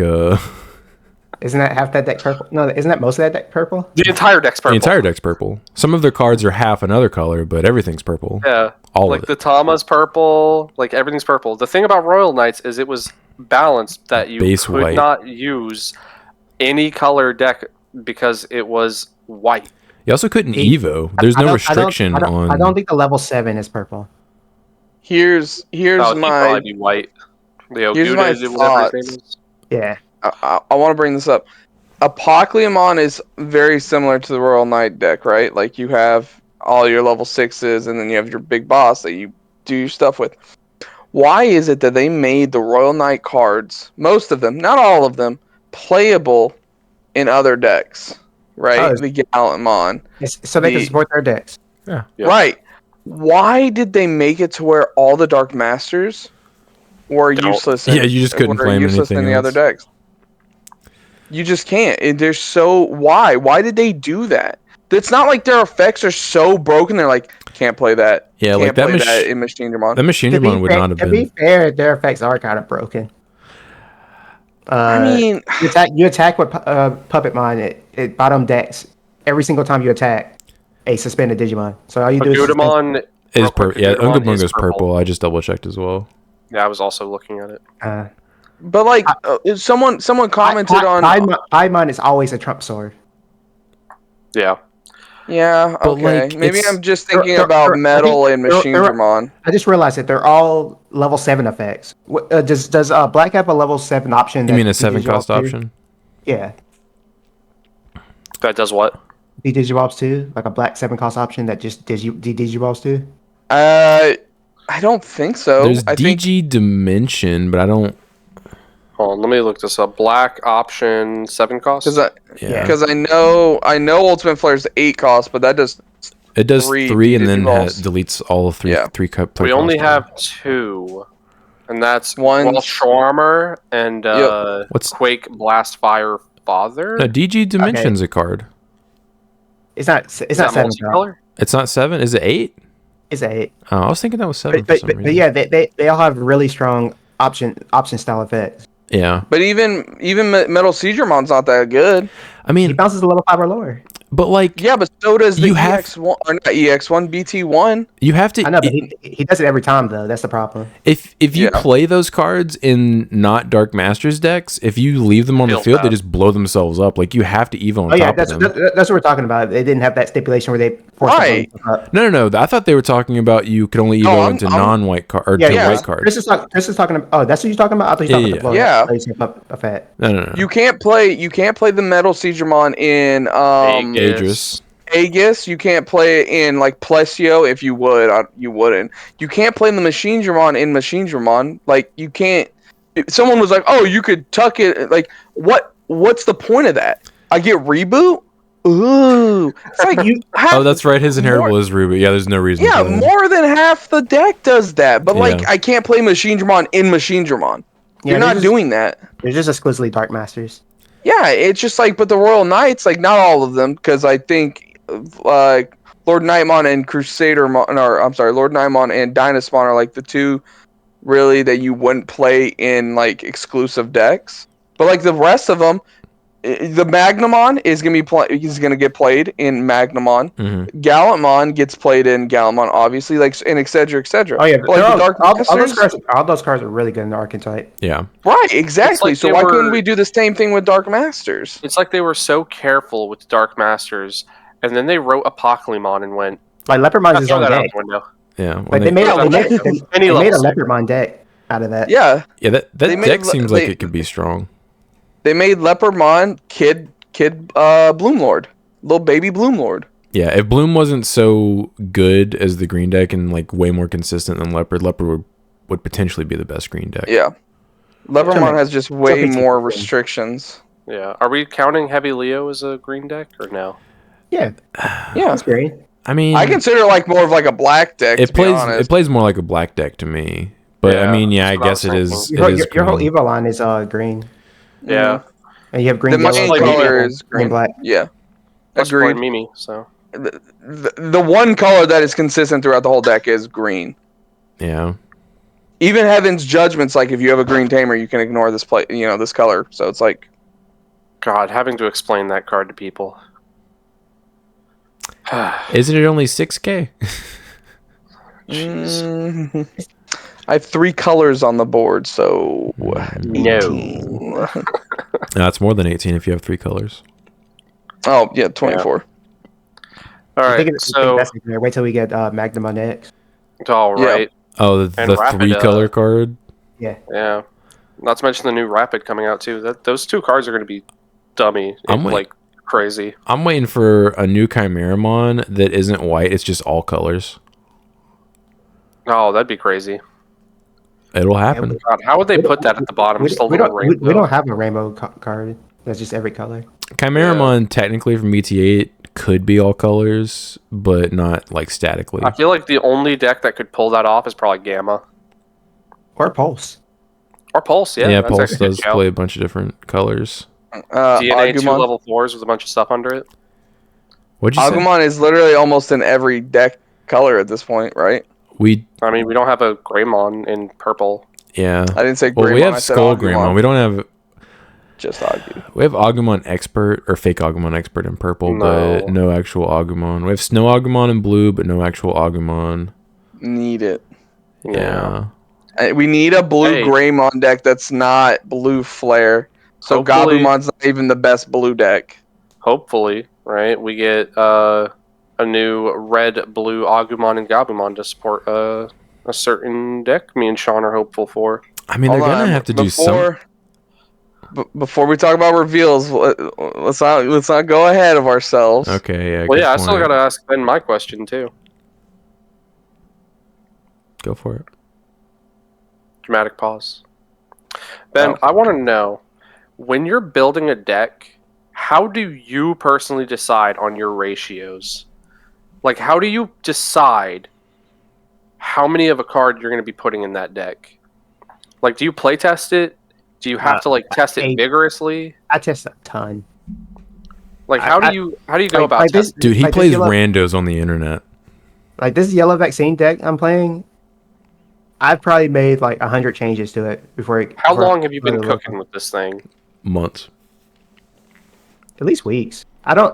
The thing about it is, I don't like to play cards in advance before they come out. So Mm-hmm. no more than like 2 weeks before they release. I'll look ahead and then I'll just forget about it because I was like, these cards don't exist to me. Same. I'm always looking forward. I do I think do, that then I just purple forget and- what they do. I do think purple and yellow are two of the colors where they're pretty flexible in their deck list, like I also because think of yeah. There's still not a I was hard gonna say- archetype for either color yet, besides I guess Oh, yeah, vaccine yeah. for yellow. But for sure. But like with purple, it's like sometimes you can go through your deck so fast that you can play like Yeah, certain like extra want you to- cards or whatnot. I want you to like walk me through your deck building process. I also Where do you start? I play test a lot against Josh, and Josh is actually like cracked. He just doesn't ever finish a tournament or like participate in anything.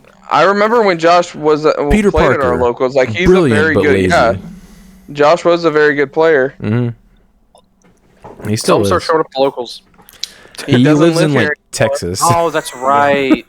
Man. Make the drive, Josh. God. Why all our people leave? We lost Taryn too. Yeah, we lost Taryn. Shout out to Taryn. Yeah, shout out Taryn. He watches these. Mhm. So like the decks I play are inherently good. So there's like I have good matchups. What's that So like? he'll play like my bad matchups, and I'm having to like figure out how do I beat this when I'm not favored. And I'm thinking like, okay, I need this. So I change the deck, add text into it, but I try to like see how it works, see if it's still consistent, and then Almost I have kind to of like working backwards, yeah, finding it's the like- problem and then trying to fix the problem. yeah. You also play against randos. Don't leave that out. I play against randos. I usually win those games though, so it's just Yeah, like you send me screenshots of your board and them leaving. playing against. But here's the thing, though: playing against randos can honestly not be so bad sometimes because because people can get, I think, super like sidetracked by like YouTube like videos or like watching gameplays where decks are like so specific or like meta relevant. They're like, Mhm. okay, so this is what he's playing. Playing against randos, maybe you come against like a card or cards where you just like didn't expect it, and you're like, oh, I didn't expect that. Maybe I can like. You have to like play around it. people Yeah, don't people don't play like the common decks or people right. The most common decks I see are Gurumon. There's like everybody loves Gurumon. There's What? a bunch of Machine Dramons, What? No. Yeah. which is We're not crazy. special, Chris. We're not special. If I'm playing Yellow Vaccine, I was like, okay, I'm sorry, but this is a 90-10 matchup. I'm sorry, I just have to hard out to your deck Yeah. because Feels I could just go Patamon into Angemon, put down your security, it's over. Yep. Yeah, Big they're all Sam viruses, handshake. unfortunately. And then I listen to the bad. Chris, you said you're playing Machine Dramon next week? If the rest of my cards come in. It might be conspicuous on how these matchups go. I don't know. And I play No against promises. Yellow Vaccine. I actually played quite a few heavy Leomons on the Sim too. Heavy Leomons actually annoying. It I feel is. I feel like playing randos on the sim, you're going to be playing against like the simp decks that people like ride or die for. It's Like- crazy too because you can see like, oh, you should have did this. If you did this, I lost. But Right. you see people's mistakes. Because there's Yeah. no ladder on there, this skill gap between like you could play someone who literally just got on the sim for the first time and doesn't even know the game, or someone who's like expert level. Yeah. The one time I played against a random, I forgot to put Tamas in my deck, and yeah, I was just so rattled. I was just like, I'm never again. I've never played against another random. I was like, oh, no Tamas, sorry, left, and I've never touched it again. What were you gonna say, Ben? I was about to say I also play a few mirror matches, and that's like I was playing like the jamming egg, and I didn't open optimally, and he was playing the Tokomon like I was playing this week, Mm-hmm. and this guy was like popping off on me. I was like, that's really good. I'm gonna try that. I think that's better. And so I changed. That's like the most dramatic I've ever changed my deck. Yeah, I mean, you took out the I don't bulk really run need. package too with that, right? Yeah, I took all that stuff out and just I was changed. gonna the say, I whole don't think concept you of the need deck. it anymore because you're replacing it with the BT15 stuff. Well, he could if he high rolled with the bulkmon package, it would feels be good. more aggressive, but Yeah, he could consistently do things he was doing to people after he switched that package. yeah. Because I mean, the jamming is also not super important anymore when you have barrier is an inheritable, which is just Barrier- so good. I feel like I'm playing an entirely different deck now. Yeah. Like before, my goal was like, hey, I want to keep my security around like 6. If I can keep going higher, I'll go higher. Now I'm like, I want to sit at 4 and make you. If you hit me, I recover. If you don't hit me, I recover. If you attack, I can end the moment ace, trash 1, recover. Yeah. Like 4 is the sweet spot for this deck now. I'll keep And that in mind. It's strange too because I play test against what is that? You're just saying Royal Knights? Mm-hmm. Someone's playing Royal Knights in the year of our Lord 2024. Yes. I mean, it's still a good deck if nobody's playing the outs to it. I was thinking like I think it's too slow. I mean, I'd agree, but they have like ways to stall the game out. I probably played it wrong because I was just trying something out. But I was like using my barrier offensively, so I was at like 2 security, and he only has like 2 Royal Knights in his source. So I'm at 2 security, he's at 2 security. But then he was like, okay, I'm gonna drop Omnimon now, bring out 2 bodies, clear your ace, so I gain my memory back. So it was like I was playing like a super high risk. So you just got high roll. You're just trying to outrush him. You Yeah, just got punished for it. because I can't play slow because I don't have enough pressure, Yeah, true. Because that deck has inevitability. You can't just sit there. and I don't have the floodgates to deal with it. Yeah. 'Cause I'm only playing 2 Pillowmon Oh, okay. I was about to say Pillowmon shuts that deck down. because I'm playing a lot of cards by myself by effects, so I didn't want to like stop myself from playing stuff. True. But I still wanted to play it because I need it. But yeah, I just play test a lot and see what feels good, and then I make small changes after I played a lot of games. Yeah, so it's just a lot of experience, a lot of play testing. Yeah, mostly against Josh. Okay. Dang, if only I had somebody good to play against. Can't imagine. Can't imagine what that's like. Maybe if you didn't turn our kitchen table into a damn war zone, we'd have somewhere to play. Also for like the past 3 months, I've been playing Sean like Tuesdays and Thursdays. Yeah, those are the test days if I'm not too busy. Yeah, I mean, we'll be available more for testing once, I think it's next week, actually. We're in the final week of being on overnights. That'd be so nice, dude. You guys will be awake before like 8 p.m. Dude, I might actually survive round 1. I swear to God, round 1 is always my worst round, because it's just like, oh, I just woke up. I haven't ate anything today. I might have a headache. We'll see how this goes. Sometimes I'll message you guys in the middle of the day, and I know I won't get a response until like 8 o'clock that night. 9 o'clock sometimes. But I don't want to forget it, so I just send it I just message it just so I don't forget. So there were some specific rulings you guys wanted to talk about, some interactions. I can't wait to hear about this. Some drama. So we'll go over the Gatomon first, and then we can go over the mandatory effect / activation or trigger / activation. So apparently, Gatomon sees the security being removed. Hold on, wait. Read Gatomon off so we know. Benjamin, I'll let you take this since it's your deck. Okay. So what's the Gatomon's effect? I'm gonna pull it up on the real quick. Do you want me to read it out? I already have it pulled up. Okay. Okay, so Gatomon. When an effect trashes this card from the security stack, you may play it without paying the cost. Barrier. All turns, once per turn, when a card is removed from your security stack, gain 1 memory. Barrier. The more the merrier. Barrier. And then Inheritable's Barrier. Okay. The interaction with this card is, because I did a lot of research on this, because I was wondering.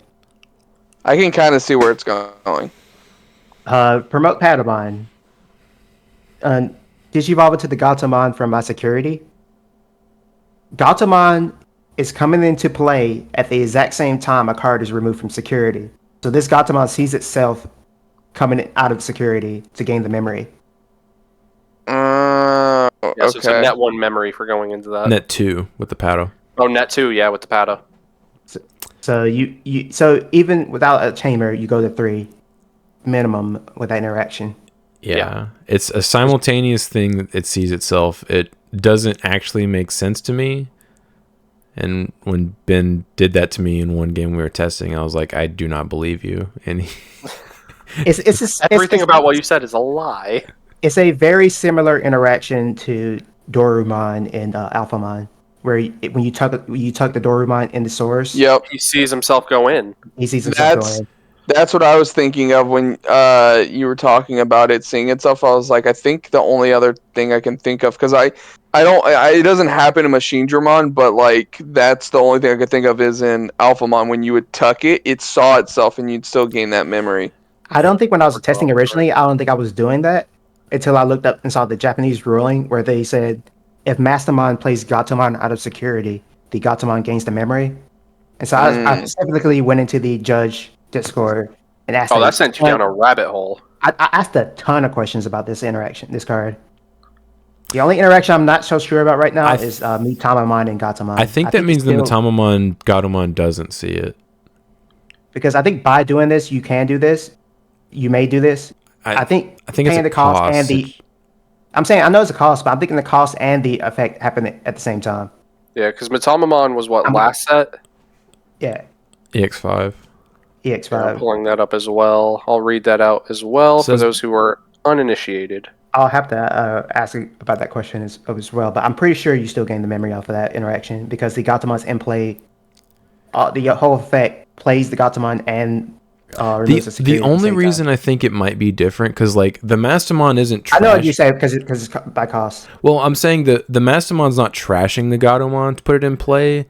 No, I'm not. I'm saying I'm not trashing the Mitamon. I know. I'm using the Mitamon to play the Gatomon from my hand. Yeah, that's true. Gatomon's not getting if the Gatomon's trashed from security, it doesn't gain a memory ever. Yeah, you're right. So because it's in the trash. Yeah, I guess it is kind of in there. We'll have to double check that one. Yeah, if any judges are watching this, drop in the comments if you know the answer. Yeah. So for those who don't know what Mitamamon does, it is a when digivolving, when attacking, once per turn.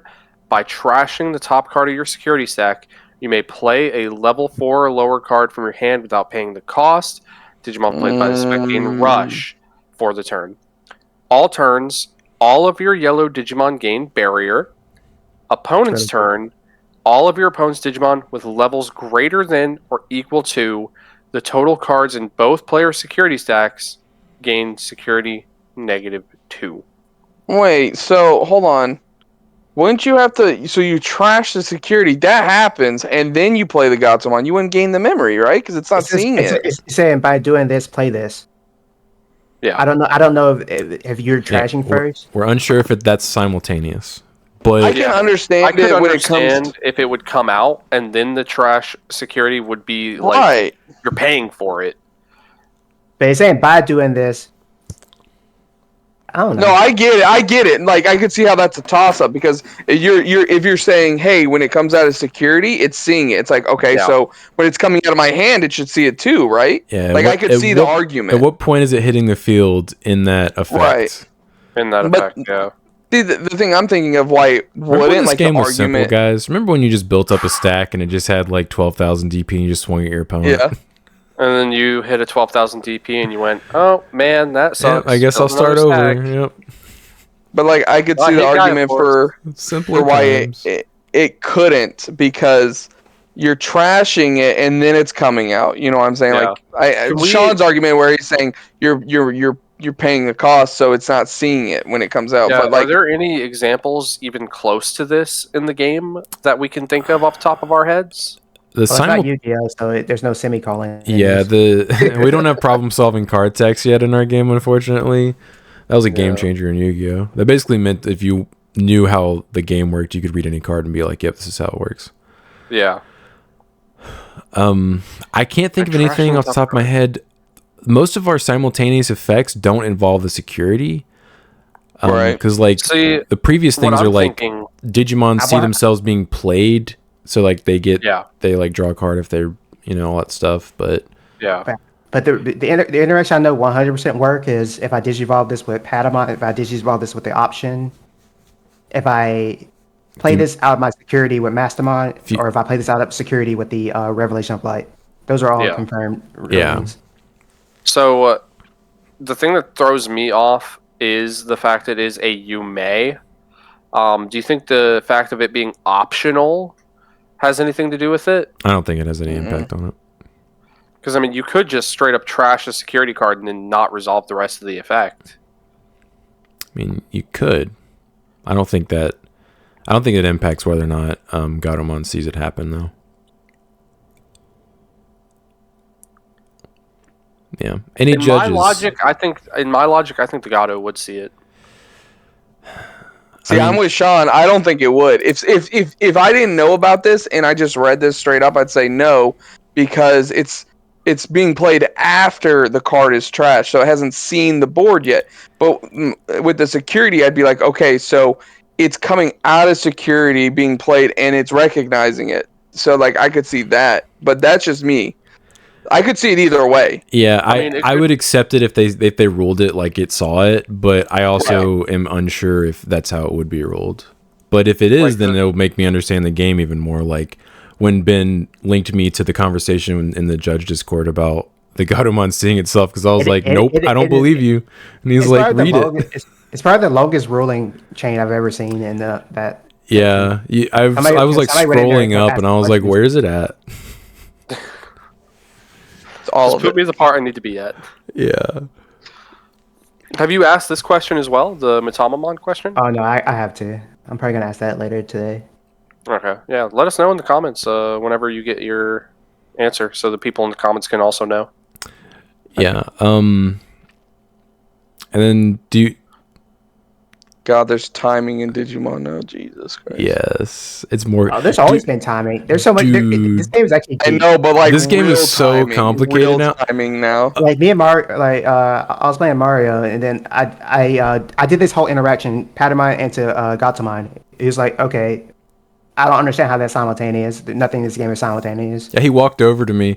He was like, he's like, Sean, is the DigiWiki A valid source? And I was Oh like, what's my your God. question? I was like, What's your obviously question? you have a question. I would rather answer that question than comment on the validity of whatever website you're talking about. Because I knew most likely he was asking about the Gatomon because he was playing you. I was like, I guarantee you he's asking about that. And he said it again. He's like, no, is the wiki valid? And I was like, what's your question? Tell me your question. I'll answer your question. I don't know. I feel like that was a roundabout way for him to get an answer that he wanted. Yeah. But That's why I didn't answer that question, because I was like, I honestly don't know. I would probably know the answer to your question though, because it's the same question I had when I played Ben. And then after we got all that resolved, I was like, okay, trigger, All right, 5 minutes left now. trigger Gatomon, trigger Patamon, trigger TK, trigger TK, trigger TK, or trigger Kari, trigger Kari. Okay, I gained 6 memory. Yep.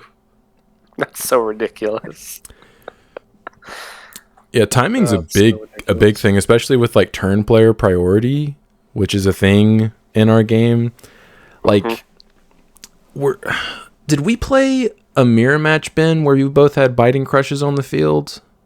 Oh no, that was me. That was me at Nats. I played somebody. I don't think we even had that interaction. Okay. But I've definitely played somebody at Nats, and basically, he Anubis. He had a biting crush on the field. I had a biting crush on the field. Mm-hmm. He activated Anubis, played Merva's children, I think. Yeah. But her anyway, kids. bad. I resolved my biting crush, played Leviathan. Before my Leviathan gets the trigger, since he's still turn player, he's like, okay, trigger my biting crush, play my Leviathan. My Leviathan deletes your Leviathan before your Leviathan gets the Played trigger. right into my trap card. That's crazy. Yeah. Get turn player prioed. Yeah, for real. Yeah, that matters a lot God. in like complicated interactions like that. Knowing how Yeah. that, because like other Going- like people that aren't familiar. Oh no, with, he didn't. like, He didn't play Merva because I had a Psychmon on the board. He played like some level 6, level 5 or something. he was baiting you into triggering your biting crush. Yeah. Yeah. I wonder if going forward they're going to start trying to make it to where those type of interactions are a little more balanced to the person reacting. No, Why? I don't think Why? they would literally have to change the mechanics of the game. Just play better. Well, I was If saying Ben just, like, if try Ben to didn't print trigger his cards. biting crush until it was his turn, he would have won the interaction. His issue was he did it on his opponent's turn. Yeah, but hear me out, right? They What would if- literally have to change the mechanics of the game and take away turn player priority, Brandon. I know what you're saying, what if- but they can't do what that. If, what No. if they print cards? They print cards It- that said your opponent can't respond to this. Ifs were fifths, Brand, we'd all be drunk. But no. I don't want them to print cards that say your opponent can't respond to this card. That's awful. You want to give them a Yeah. super poly? No. Yeah, super poly. Exactly what I was going to say. Spell speed. It's spell speed Negative- 100 because you can't respond. MST negate. Mega Ah, Digimon you got me. synthesis. Yeah, Mega Digimon Ooh. Synthesis is pretty nasty. Love that card. Can't wait to use it in Omni. All right. Speaking of which, nice transition. We going No, into we're our n- card reveals. No, we're going over something else. So Oh, okay. mandatory mandatory triggers versus mandatory activations. Oh, So okay. this came up because Ben was asking questions in the judge Discord, and he got an answer, and he sent me a screenshot, and he's like, "Is this how this works?" And I read the judge's response, and I was like, dude, no, I was like, he's definitely wrong. And then, so I think technically a level 1 judge or whatever. I took the level 1 judge exam like a year and a half ago, I think, almost 2 years. You gotta get recertified. Yeah, most likely. Yeah, I don't consider myself a judge. I just like I have a good idea of how most interactions would go down.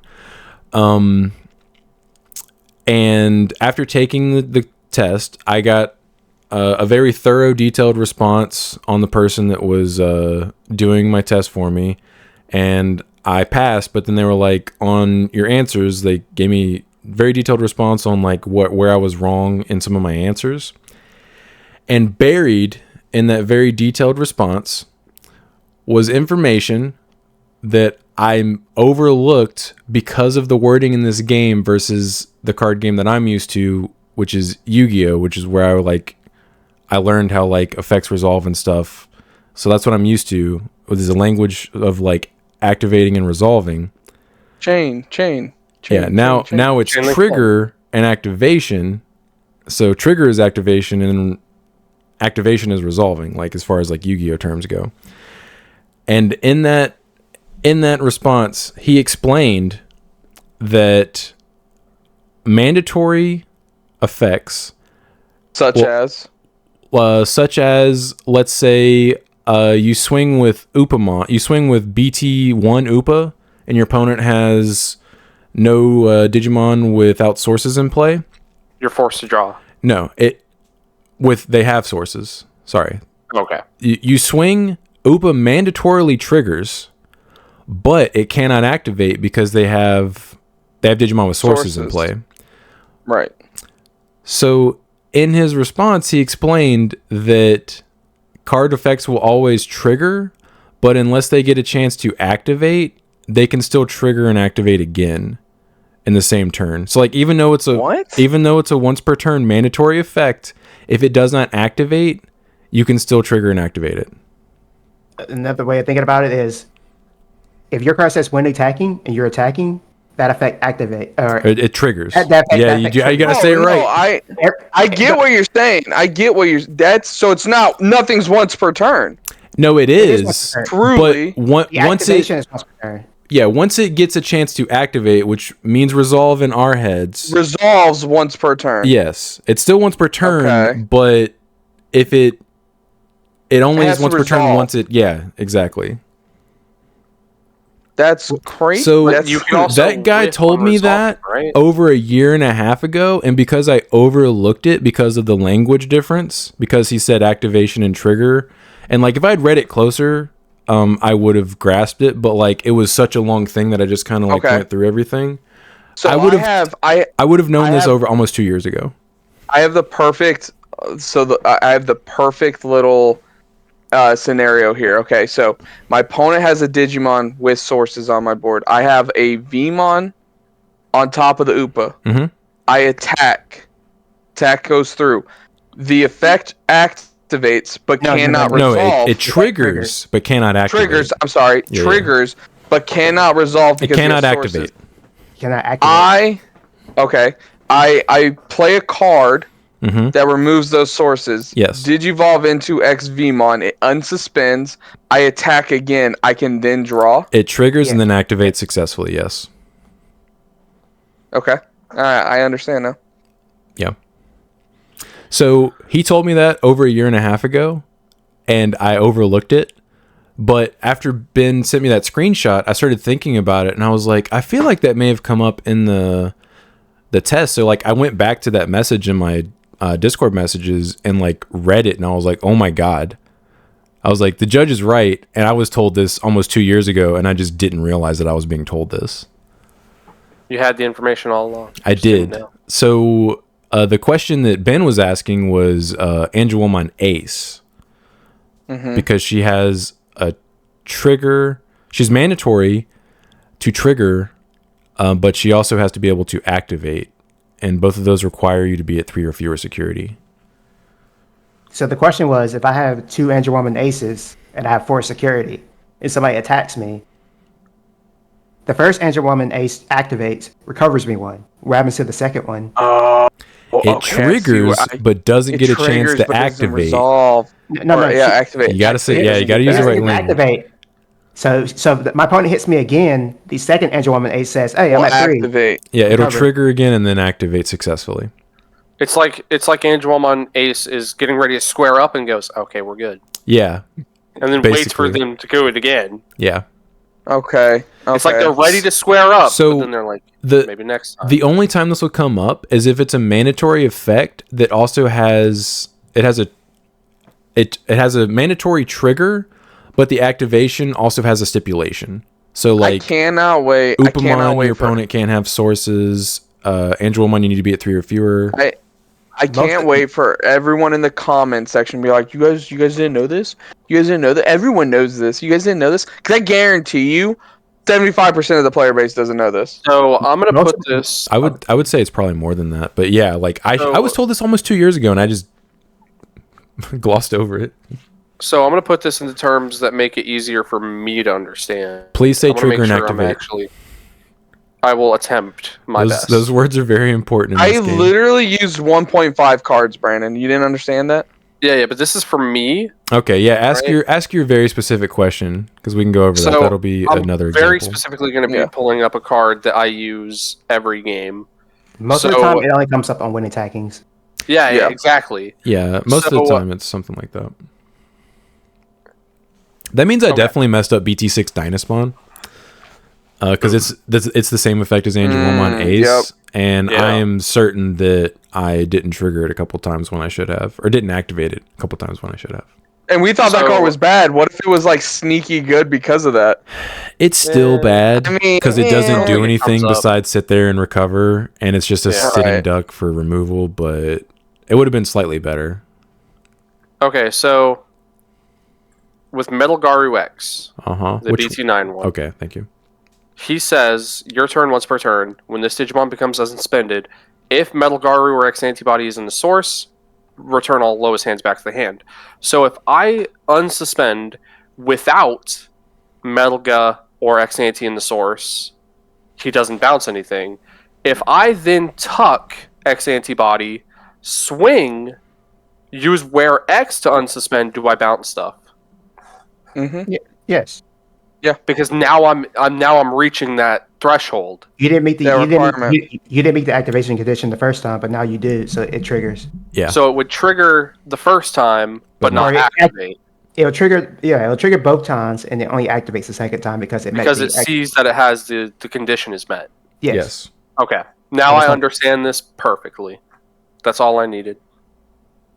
You don't blow it the first time because it can't activate because you don't have the condition met. I don't even I think was- I don't even think it actually triggers the first time because it requires you. It always triggers if it's when is it? Yeah, When it, because I met the It's- condition of unsuspending. you met the trigger, It's so it triggers no matter what. it says Everything youngest always Digimon triggers. becomes unsuspended if blah blah blahs in the sources do this. The trigger I think. condition was become unsuspended. Are you sure? I think the trigger Yeah. condition is the same as the activation, which is you also have to have Metal Garu or X Anti in the sources. The trigger is when it becomes unsuspended. Hmm. So as long as it becomes suspended, it triggers. But then it's like, do I have this in my source? Oh, I can't activate. I'm not sure. Any judges that are watching this, I question that this even triggers. Because- let us know. I mean, Because, I like, completely I was under the understand now. assumption. I was under the assumption that if I unsuspended him without the two, either the X antibody or the Melga, it would whiff. Yeah, that's how we thought And the then I card couldn't game do it worked up again. until about 2 weeks ago when Ben and I had this conversation. I mean, it's worked like this all along. We just didn't know. I was thinking like in Yu-Gi-Oh terms, like, does my second Angel Woman Ace resolve for no effect? That's how Yeah, I it's always straight thought it with whip. mandatory Oh. effects. Guys, it's always been there. Literally, we've always said with Digimon, resolve as much as you can, right? Like, it doesn't this just fit in there? Kind of? It's nah. Because we're still technically resolving as much as we can. Yeah. And we weren't ever meeting the requirements. In this game, resolution is activation, so we shouldn't be using resolution. Yeah, too much in the it game. sucks to not Okay. use resolution, which makes way more sense than activate. Right, I agree. But yeah, I mean, yeah, as unfortunately, far you as have to use- grammar use- goes for a bunch of people who used to play Yu-Gi-Oh. we have to Yu-Gi-Oh, shift our Yu-Gi-Oh. Yu-Gi-Oh mindset to trigger and activate. Okay. Trigger and this was the activate. first thing I thought of. In my when you opinion, were synonymous talking with each about other. that. So I think it's kind of silly that those are the words we're using, but whatever. I like resolve. It just sounds like a cool word. It makes so much more sense than trigger and then activate. Because I'm like, these mean the same thing. They're Like, the same. It's different. Like when you say resolve, it's different because something like Goblin, if my opponent has a memory blocker, my Goblin is activating. It met its activation condition and nothing's stopping it from activating. It activates, it triggers and activates with no effect. I can't gain the memory though. Yeah. Yeah, because it's being stopped. Okay. But the activation goes off. So I was like, I gain a memory, but this says you can't gain memory. So I gain 0 memory. It activates with no effect. It tries to gain memory. Yeah, that's like last night when Mel had that question about he had something in his sources that reduced Evo cost by 1, but he Evo'd into an X antibody that didn't cost anything, and because it was a mandatory effect, he just didn't. It just reduced to the 0 cost to 0, and then he didn't reduce it further next Evo. Damn, green has a lot of weird mandatory effects that can bite you in the butt. Like drawing cards at the beginning of your turn. While your opponent has Mirage on the board. Mel loves those Palmons, dude. They're still in his Bloomlord deck. They were in his Eosmon deck as well. I noticed that when I was doing that. I was like, Mel loves that Palmon. By the way, Sean, way to try and say I was cheating on that. I didn't cheat. I only had 2 D Digivolves on that, not 3. What does Heavy Leo do? Heavy Leomon D Digivolves, and then I had the Elecmon. You had 2 inheritables. I literally the other black one is piercing. The level 5 is piercing. Level 5 is piercing. The level 5s don't DP minings or D-Digivolve. You still had 2 Digivolves. You should have de-Digivolved the other Eosmon. Yeah, but you said I cheated the wrong thing, so thank you. It was only 2, not 3. Regardless, you still the way you ordered your effects, the other Eosmon should have been de-evoed, and it actually impacted the following turn because you wouldn't have unsuspended with your Heavy Leo. You just would have bot decked his Eosmon. I don't think it ended up impacting the match. You were obviously going to destroy that deck regardless, but you did resolve your effects incorrectly. Or I'm sorry, guys, come on. You activated your effects incorrectly. Yeah, guys, stop trying to stand Eosmon. Wait till BT17 and pray they give you a bone. BT17. You made me get it back out, Sean. I mean, once I post the match with me and you, people are going to be like, yep, you totally would have blown him out 2-0 if you just weren't really, really bad. Or if, you didn't just play a bunch of bodies unsuspended with blocker. What are you talking? No one cares about Garu. The Gamma. Dude. No one. Oh, yeah. Yeah, don't come at me. Nobody cares about Garu. I mean, they don't. They don't in all seriousness. But, yeah, if he didn't play 2 blockers back unsuspended, there's some magical secret effect. Sean, I don't know. He activated it perfectly fine a couple turns before that. Earlier. He did, but later in the game, he started playing them back unsuspended. Oh, okay. I'm giving him the benefit of the doubt because I'm pretty sure he said it was like his first time playing with the deck. Yeah. And I agree with those people who say you don't bling out a deck and not know how to play it. That's crazy. I mean, I've been guilty of that.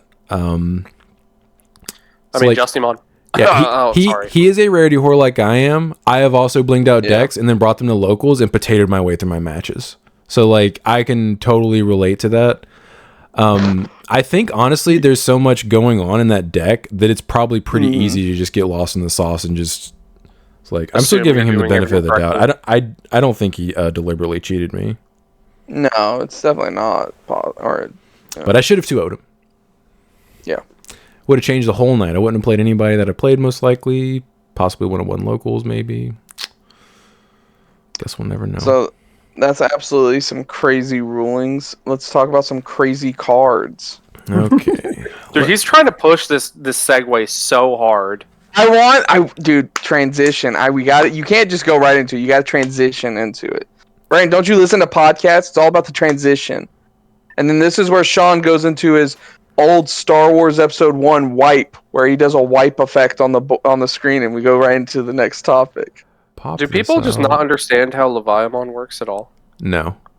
Every time I open Facebook, it's just another question about Leviathan. Him and his option are ruling nightmares for this game. It's just like, okay, if you have protection, you need to have 2 different types of protection that you can trigger simultaneously, otherwise you're dead. Yep. They're asking if BT15 Melga can activate evade twice. No. How could it? Because it unsuspends itself. Oh, okay. I was like, is it you going to suspend suspend- itself and then suspend itself again to where it's inverted? So what they think that it's probably going to do is it's going to suspend And then- using its own effect, unsuspend, yep. and then suspend again. Unfortunately, yeah. It never has the Yeah. opportunity to unsuspend. Yeah, it does not get a chance to trigger the unsuspend effect. Yep. And even then, you get deleted twice in one effect. So I don't think evade could protect against that. Yeah, I don't think people understand that like it's boom, boom. Yeah, it's not getting boom, hit boom. with a 2-piece combo. Yeah, It's like somebody swinging 2 swords at you at the same time. right. You can dodge one, but Wish you you have had to dodged you have to both. stay where Which you're probably makes dodged more sense at. like this. Yeah. If you can So I've dodge a never wrench, understood- you can dodge I've a I've never ball. understood people who Like fight with this? 2 swords. I think you have to swing them both the same You direction. say that or like won't that have them happens a both the same- lot, Brandon, and you just see it on the street. Yeah, Brand. How Well, like in often? movies, I just and stuff like that, despise people that just show up to fights with 2 swords. Like, come like, on. They show up and they're always swinging them in the same direction at the same time. It's like, bro, you have 2 weapons. That means Maybe they we do some random stuff. they They lack- can't block like they that. lack the strength and dexterity to actually dual wield. That's why they're swinging them in the same direction. Brandon, I've actually seen a video on somebody explaining this on YouTube. Yes, please explain it to me. Okay. It says Inform that me. if you swing in 2 different directions, you have no momentum with either direction. So you don't have a whole lot of Okay. strength in either swing. Well, let's say it's a lightsaber. Not if you're swole, say- Ben. Oh Yeah. my If you're god! just a positively lightsaber. swole. Let's say You it's a need- lightsaber that you has need- no true edge. A You're fictional gonna- weapon. Yeah, a fictional weapon. You're gonna cut through their arm. I mean, honestly, Jedi should just turn off each other's lightsabers. Like, that's just, I think that's Yeah, stupid. they had to Unwritten write a rule. lore. They had to write a lore. The reason honor nobody code does of not they're Siths, I've dude. also- I would turn off your lightsaber in a heartbeat. I'd be like, I've hey, also I seen guess that I video win about now Star because Wars you're too business. honorable to turn mine off. Sorry. I've also seen a video on that, people saying that, and they say that both the Jedi and the Sith will hate you for doing that. Okay, Yeah. cool, dude. I'd rather be hated than dead. Yeah, It was. Hold on. It was. There was a funny skit, like a video. These guys, they like animate themselves as Anakin and Obi-Wan, and it was like Anakin discovers the ultimate technique, and he's like training with Obi-Wan, and he does it to Obi-Wan, and like Obi-Wan like falls forward, and he's like, "Got you," and he's like, "Hold on, what did you just do? Did you turn off your lightsaber?" He goes, "Yeah." He goes, "Why'd you do that?" He goes, "Well, I win now," and he's like, hold on, let's do this again. Let's go again. And they do it like 3 or 4 times, and Obi-Wan's like, dude, there's no way to counter this. He's just like, we've got to go show Master Yoda this. Like, we might just win this war with this. You also know something. Something else pointed out in another video. You're not swinging at your opponent's lightsaber. You're swinging at them. So if you turn off your lightsaber, their lightsaber is hitting you. yeah, exactly. You have to bait them into something like that. You're not clashing lightsabers. All I'm saying- They're swinging to cut you. You're swinging to cut them. You clash. If you are in the Star Wars universe, all right, I don't know why we're here, but we're here. It'd probably be a double. Block one, you it'd have probably be a them double. completely. I'm just saying. It's probably a double kill if you do it that way. I'd be going for a quad feed going over here, lock up with the dude, and then just. Come on. Just cook his insides with your free hand. Yeah. You know what else has swords in it? Reach over, twist him in the nip. Like, Speaking of swords, What? Yeah, you with the force last twist. You sword. don't use your hands there, dude. What? oh, see, Sean, you get it. That's sexual assault. You What? can't use your hands. What has swords been? Is it the new Omnimon Ace? no, it's one of the new. It's one of the new alt art reveals though. That we can Okay. check out. I mean, I was gonna sit here and let this conversation go because I didn't want to. If I keep moving stuff, it'll show up on the screen while we're talking. So I didn't. I literally stopped what I was doing while we were talking. That's my attempt at a segue. Good job. You're natural. Mission You see what it's accomplished. like, Ben? You see what it's like with these two? Oh yeah, dude, you don't get to Oh, see I all the don't stuff that wanna is hear left it. on the cutting room floor, or just I don't want to hear it. This dude over here had a whole, like, what, 3 or 4 podcasts in a row where he brought up an unhinged food topic? That was you. Nah, you started that. The whole waffles pancake crap. Sean, you better keep this in, this one. Everyone's going to, because comments will be talking about the lightsabers. I'm gonna leave it in. That's why I stopped moving. Okay. Because while I'm messing around, stuff shows up on the screen that I don't want on the screen. So I just stopped moving, and I was waiting for the conversation to end. Yeah, I mean, I read them. I read them obviously, but yeah, you're welcome to pull it up on your phone. We're kind of just looking at pictures since we already read every single card that's out. Yeah, we're looking at pictures for these, but we'll get to some of the leaks. Yeah, the BT17 cards coming out. All right, are we ready? Is everyone? Oh, I'm ready. Ben, are you Gucci? I'm scrolling up. Okay, I'm here. Okay. Gucci gang. All right, so weekly reveals. We have the Digimon alt art, which looks pretty cool. That card's super broken. Can't wait to abuse it before it goes to 1. Yeah, for real. We have a higher quality. Huh? The Minimon? Yeah, Was this. What's this effect? This is. You remember when you sent me that combo video? That dude playing like 6 megas. But he also paid a ton of memory. No. Okay. He decimated his opponent's board and just had like 7 dudes on the field, and his opponent had nothing in raising, nothing in breeding. You just win that game. Very specifically hit this level 5 every single time out your security though. I mean that's going to be pretty hard if you can't just put them in there yourself. Oh wait, there's several cards that let you just do that, and we're getting more and more every week. This card's great. It may not end up getting limited, but this card is definite. Like it's good. Yeah, this is incredibly good yellow support. Like this card's very, very good. Yeah, yellow's coming back with a vengeance. Yeah, shout out to Bandai for finally giving yellow a bone after like decades of no support. Higher quality bond of not as good as courage. The better bond card. We have alt art creepy. Looks pretty cool. I'm gonna be excited.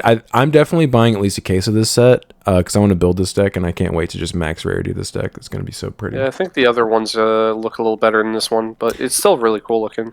Yeah, like I'm just imagining it with texture and also like going with the rest of the cards because I really like how it's the same as the Royal Knights where everything's they're similar. They're in sequence with each other. Yeah, and I guess these are their sins or whatever.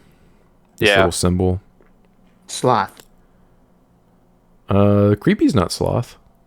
I think Rage. No, right. Belphamon's Sloth, right? Yeah. Belphamon is Gluttony.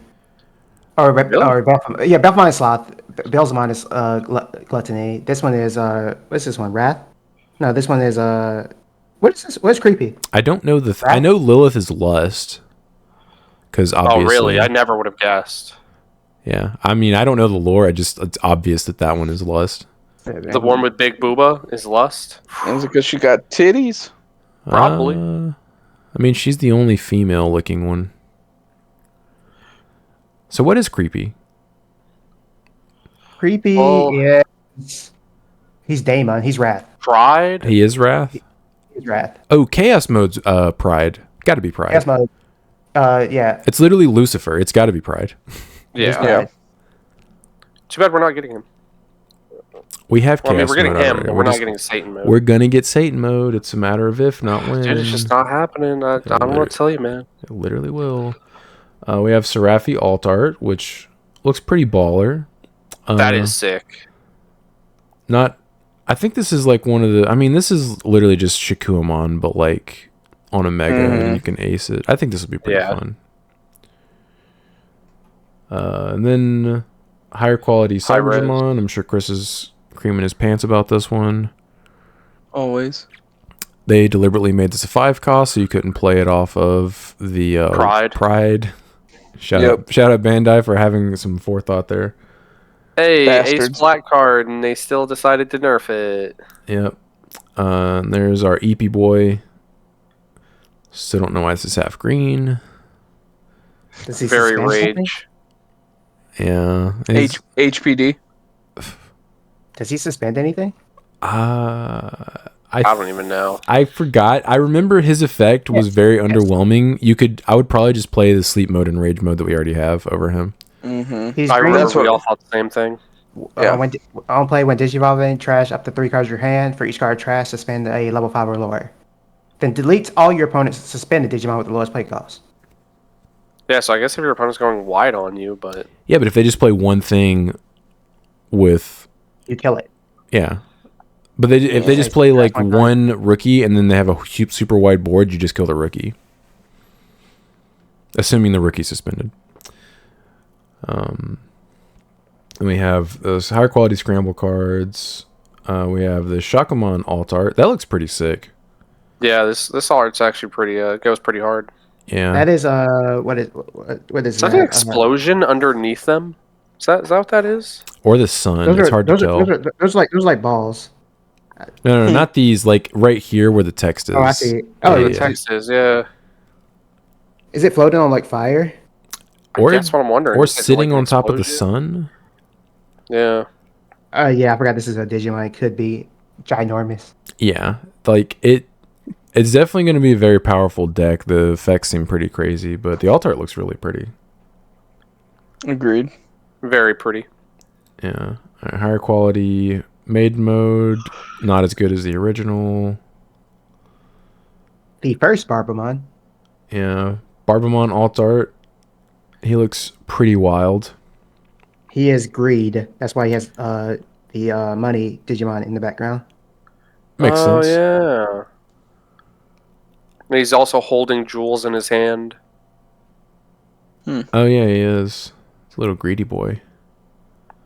He looks pretty cool. Oh God, why do you say it like that? Pause. I just be saying stuff, man. I don't know what to tell you. Ooh, Ultimate Chaosmon alt art. This looks really cool. Yeah, I imagine this with texture. Yeah. My only complaint is the text is covering up his main body, but at the same time, when you have these giant like arms coming out of it, like that's kind of okay. Yeah, so I kind of don't understand. Like, it's like this is obviously like him, and this is like something else that he's controlling. Like something right out of Resident Evil. What is the One of the Drogers between? arms. Huh? I said, what is the Drogers between? Because he's green. He's what? Green, purple, yellow, black. Yeah, the Jogress is between I think it's two two level 6s of green. dual color. Yeah, two dual colors. He's very specific, but he is broken, so he needs to be. Yeah, I think it has to be a green, yellow, and a green, black, or something like that DNAing into him. Or is it red, not red, oh god, black, purple, green, yellow? It might be green, purple, black, yellow. You might Belfie be right. has to be. Belfie think has that. to be one of them. I know that much. No, And it doesn't. Belfie is. No. Yeah, right. You don't play this. Isn't Belfie part of this? You know, I don't think you play this with rage mode. No, this is like Boncho. Yeah, this is Boncho and something Oh, else. that's right. That's right. Okay. I mean, Is you it could, Trippy? I guess. Is that Truby's hand? I don't I mean, really there's a hand know in there what's that's going straight up on. pixels. Yeah, there's a pixelated hand here because he's like distorted or something. There's this hand. There's a wing back here. Whatever is going two on wings. here, and then his There's a double body. wing and an angel wing. Sorry, I'm not super big on lore that I haven't prepped for. Neither am I, man. I don't know most lore. I just think things are cool, and I like the Digimon franchise. Yeah. Yeah, he looks This game's sick. actually art. super- I was gonna say this game has a super amount of lore in it too, which is crazy. It does, for dude. people who The actually lore runs super deep. fans. Much better than Pokemon. I don't even remember this guy, but here's his alt art. Zhang Pangmon. Oh my god. He's one of those blue source cards. I remember. right. Okay. When am I going to get a new Hex Blaumon? Come on now. Get to it. Never do. That card sucks. And then we have a higher quality Megidramon Ace. This card is insane. Can't wait to see the alt art. I feel like we might come across that at some point. Here's a card for Ben. Here's the alt art Beals. Which is playable in Billsmon because he has Rush. It he's is. Rush. It's a good support for that deck. Unfortunately, they probably need to ban Beelzemon X at some point. So when your what you call it dies, you can play this off of it, and he can immediately attack. Is Billsmon X a 7th-grade demon lord? Yes. Oh God! God. They just give that deck everything. Just made that connection. Purple. Dude. They're probably not even going to play Unga Bunga. They're just going to play Billsmon X. Also, Leviamon X is a 7th-grade. Oh yeah, I already know that. It's going in the deck. God. You honestly probably played the old Levy over the new Levy. Oh yeah, the new one's trash. Like compared to the old one and the Levi X, like it is not good. The only problem is you don't get to touch stuff when it moves. But like your Tama still tucks stuff by itself, so like you don't need that secondary effect if like you'd rather just have a much better effect. Alt art of Fonimon Ace, which looks really nice. Yeah, I might actually prefer this over the other two. This one is by the same artist who did a lot of the other level 6s. I forgot Ben takes note of the artist names. He always does this. He's like, yeah, this is by who and so. And I'm like, it's really big in some card games, like even in Marvel Snap. This artist probably did one of your favorite arts. Let me see. I mean, maybe. I literally don't read this part of the card. So I just don't ever know. I look at all this pretty stuff and then I read these words down here most of the time, and that's about the extent of it. I would absolutely love Dan Hip to come in and do some arts for Digimon. This artist has a lot of like the base arts that look really nice. Oh, like the new rares that we've been getting that like look like they might be supers. I wouldn't be surprised if he did the new Ryudamon or the DigiPlease / X Antibody line. I can't even read. It's always nice to credit your artists. Kanji. It's hard to read this because it's like really small. I know this artist did some alter arts, but I can't find them. Maybe one day we'll figure it out. Here's Lilithmon. Mommy. Lustmon. I am sorry. Mommy. Not sorry. She's looking pretty innocent in this one compared to like her old alt art. Whoa, what that mouse doing? She looked like a meme. Her face looks like a meme. I was like going over the general card. I was like more of her face though. She does look like she's about to like say something out of pocket. She looks like she's stuck in something. I can't tell. Anyways, we're gonna have to move along. And then this is like a super rare alt art instead of the this is a double star alt art for Unga Bunga, which looks really cool. Oh yeah. But this is obviously going to be a couple $100. Oh yeah. So probably just gonna have to stick with the actual. It's just crazy because the alt art looks crazy too. Yeah, the alt art also looks pretty mad. I think this looks absolutely beautiful, and if I had it like that, I would probably play this version. But you know, like when we get the Mastermind, I don't know which one I like more. And then we have these special alt arts, which that's Ruby is super low res. So I'm just gonna get out of that. Can't tell. Oh, these are all low res. Yeah, they're all low res. Unfortunate. We'll get high reses for them later, but yeah, but these all look really cool. The specials. There's a Masty. And then this is Ragna. Oh, it is Ragna, yeah. All right, here we go. Ragnalordmon Ace. I could kind of see, we were talking about the rainbow cards, I could kind of see them doing it something like that without like it being holographic like that, but like all the colors coming across the card like that, like in the background. I think those are going to look good once we like get them in person. It's just the low res images kind of ruin it. This is the alt art for Ragna. I'm having a hard time picturing this with texture, but I'm sure it'll be beautiful. Oh, it's probably going to be in the fire. So hard. Yeah. It's probably going to be like swirling around him like with the fire. I'm literally just going to build a deck where it's just nothing but red Ace Digimon, and I'm just going to play them like they're option cards. Like nice board. Yeah. Yeah, this card's awesome. Also, I think it's funny that Legend Arms is in English on here. Also the word ace.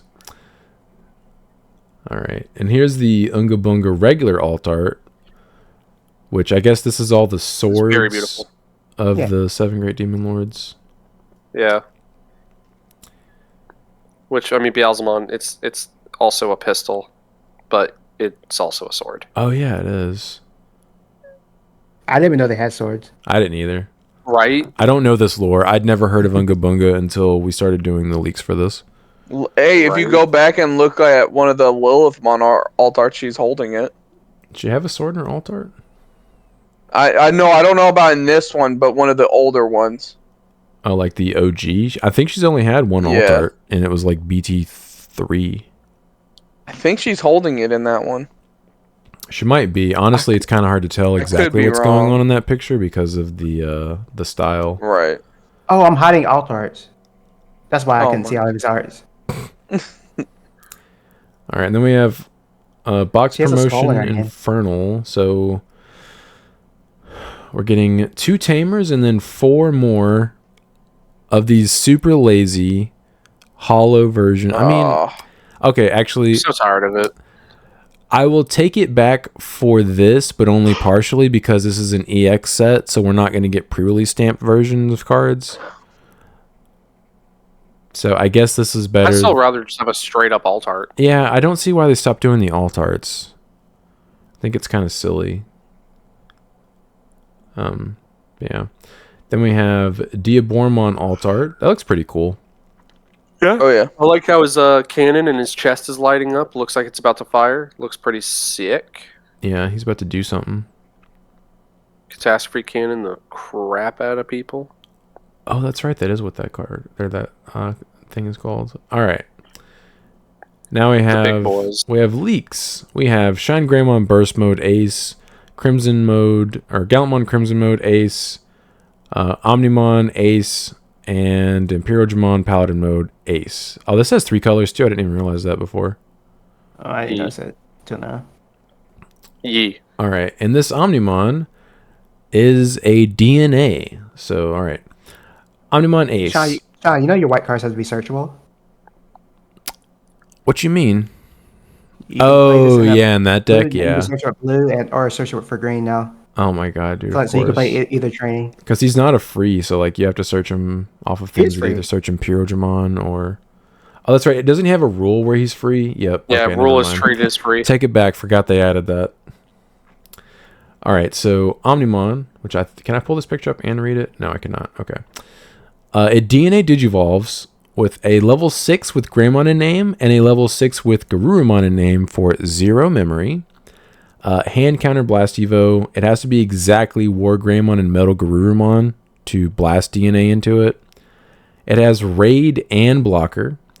So good. On play / win digivolving. If DNA digivolving, choose one opponent's Digimon and return the chosen Digimon and all of your opponent's Digimon with the same level to the bottom of the deck. Then delete one of your opponent's Digimon. So it's an out to Diabormon. Get Again. wrecked. Yeah, again. You better hope you have Armageddon out. In all seriousness, you could probably. I mean, Armageddon would just get blown up. Yeah. It would just get blown up with a second sentence. Does this mean you played you play a War Grey / Metal Greymon? Oh, you just played you just play this in the deck you just play this in the EX version? You can play this in the Alter S deck because you can just turbo up into this card. Yeah, you just couldn't blast You just can't blast Evo into it. But Why they do this to Dia? I think we're gonna get a new line where Melga and Wargrey are going to play into each other, and hopefully, we get a deck based on this card. I'm curious how it's going to work, but yes, it seems like we're most likely going to get something like that because this is BT17, so like we don't even have most of these cards. I forgot is Agumon and Gabumon. You can just print a whole new line for both decks. Exactly. Yeah. I don't want to hear no excuses in the Oh, Omnimon's the one who killed Diabormon in the movie. Okay, I get it, but that doesn't mean we need to print a direct counter every time. To every time. Yeah, we do. I mean, if they wanted to, they could just play BT1 Omni and still dunk on Diabormon. I know it's still. Yeah, imagine. Well, there's not many. Imagine paying 6 memory and being like, yes. Here's my BT1 card. Like, imagine like a BT1 card coming out of nowhere and absolutely destroying like a brand new deck. Like, that's what that does. Yeah. Also, he hard evos for 5 on top of red and blue. So good. If you're not DNAing into him, though, his effect is pretty underwhelming. Yeah. Because you only get the delete one of your opponent's Digimon effect, so like most Omnis are better than that. Yeah, I really hope, because of that sentence in particular, we are getting a deck that's going to be focused on this. It seems like it because like there's no deck that you could do that in currently, unless you were just teching in a War Greymon and Metal Garurumon in the Alter S deck. Or you can literally play either just Jedi. War Greymon. You can play War Greymon. You can play like a pure War Greymon deck and just tech in a couple of Metal Garurumon. So And just have them in your hand. Yeah, so you could just blast Evo into it. You could do that. That is a good point. Yeah, there's a Metal Garu that has an inheritable, and there's a War Greymon that have an inheritable. Yeah, both from So you can technically do BT5. that.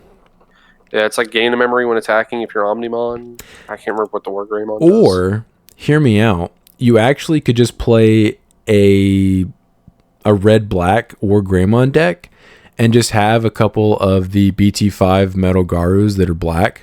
Black, yep. And you could just blast Evo into this guy whenever you wanted to. And you could also still hard praying Evo we into just the get a Metal new Garu. deck. Yeah, Just give me a ideally new we just deck. get a new deck, like Brandon's saying, because this is BT17, so like we still have plenty of cards to get leaked in this set. All right, Imperial Dramon Paladin mode Ace. It hard Evos for 6 memory. It digivolves on top of a level 6 with Imperial Dramon in name for 5 memory. Hand counter Blast Evo. On play / when digivolving, trash any one Digivolution card of all of your opponent's Digimon, then return one card from your or your opponent's trash to the bottom of the deck. If this effect return a level 7 card, gain 3 memory. When attacking by returning one of your opponent's Digimon with the no Digivolution cards to the bottom of the deck, unsuspend this Digimon. That's not once per turn. Yeah. My only. This is also huge... just a dunk on Dia as well, because you just Yep. There's no decimate. sources. You just OTK them with this card. My only issue is it's only trashing one source from every card. That's still very good, but I'd like to see more source stripping. Yeah, I was a little surprised by the first sentence, but if you The second sentence definitely makes up for it. yeah, the when attacking effect, like if they had made that first effect any better, it just would have been like, oh, I just win now because you have too many guys on the field. Yeah. I mean, there's decks that already do that. And it's a level 7. Yeah, but like you could potentially Evo into this guy for 2 memory, just hard Evoing into him. Yeah. Yeah, Dia, sorry, man. Y'all never going to have your day in the sun. Nah, dude. They released Dia, and then they immediately were like, here's all these other cards that are way better. Sorry. Here's Dia. Okay, cool. Everybody's so hyped, man. The clock of the end. We're going to the moon. Yep. Here's all Dia's outs. Sorry, I zoned out and I was reading. Anybody point out the fact that this card's win attack is not once per turn? Yes, I did. Yeah, Sean did. Okay. Yeah. I said talking about how it just I always look doggies when I'm on, reading card Dia. effects. I always look to see if it's once per turn, and I immediately say it if it is or isn't. Doesn't the whole you can build Imperial to where you trash sources so you can have a whole. Oh yeah. If they go wide, you can just OTK them because they went too wide. Yep. But you can just kill them with the Paladin and Fighter mode. I don't know if you ever get to this card. Yeah. I mean, the fact that you can Evo into it for potentially 2 memory Pretty good. is pretty good, but you also have to have a level 7 in the trash. Or I guess if you're playing against the Unga Bunga deck, they probably are going to have Unga Bunga in their trash, so you could potentially Or they attack you while you have a sitting fighter mode, and you're like, "Hey, I did everything I could do." Paladin mode now. Mm-hmm. You could also steal turn with this when you ace Evo. Just whoop. All right, 3 memory. You steal turn and then you OTK them. Hey, you don't have to return your own level 7. You can return where their level 7s. Exactly. Yep. Yeah. Seems like it'll be kind of strong and a little scary, but yeah. All right, Gallantmon Crimson Mode Ace. Evo's on top of level 6 with Gallantmon in name for 4. That is every Megidramon printed since, I think, EX2.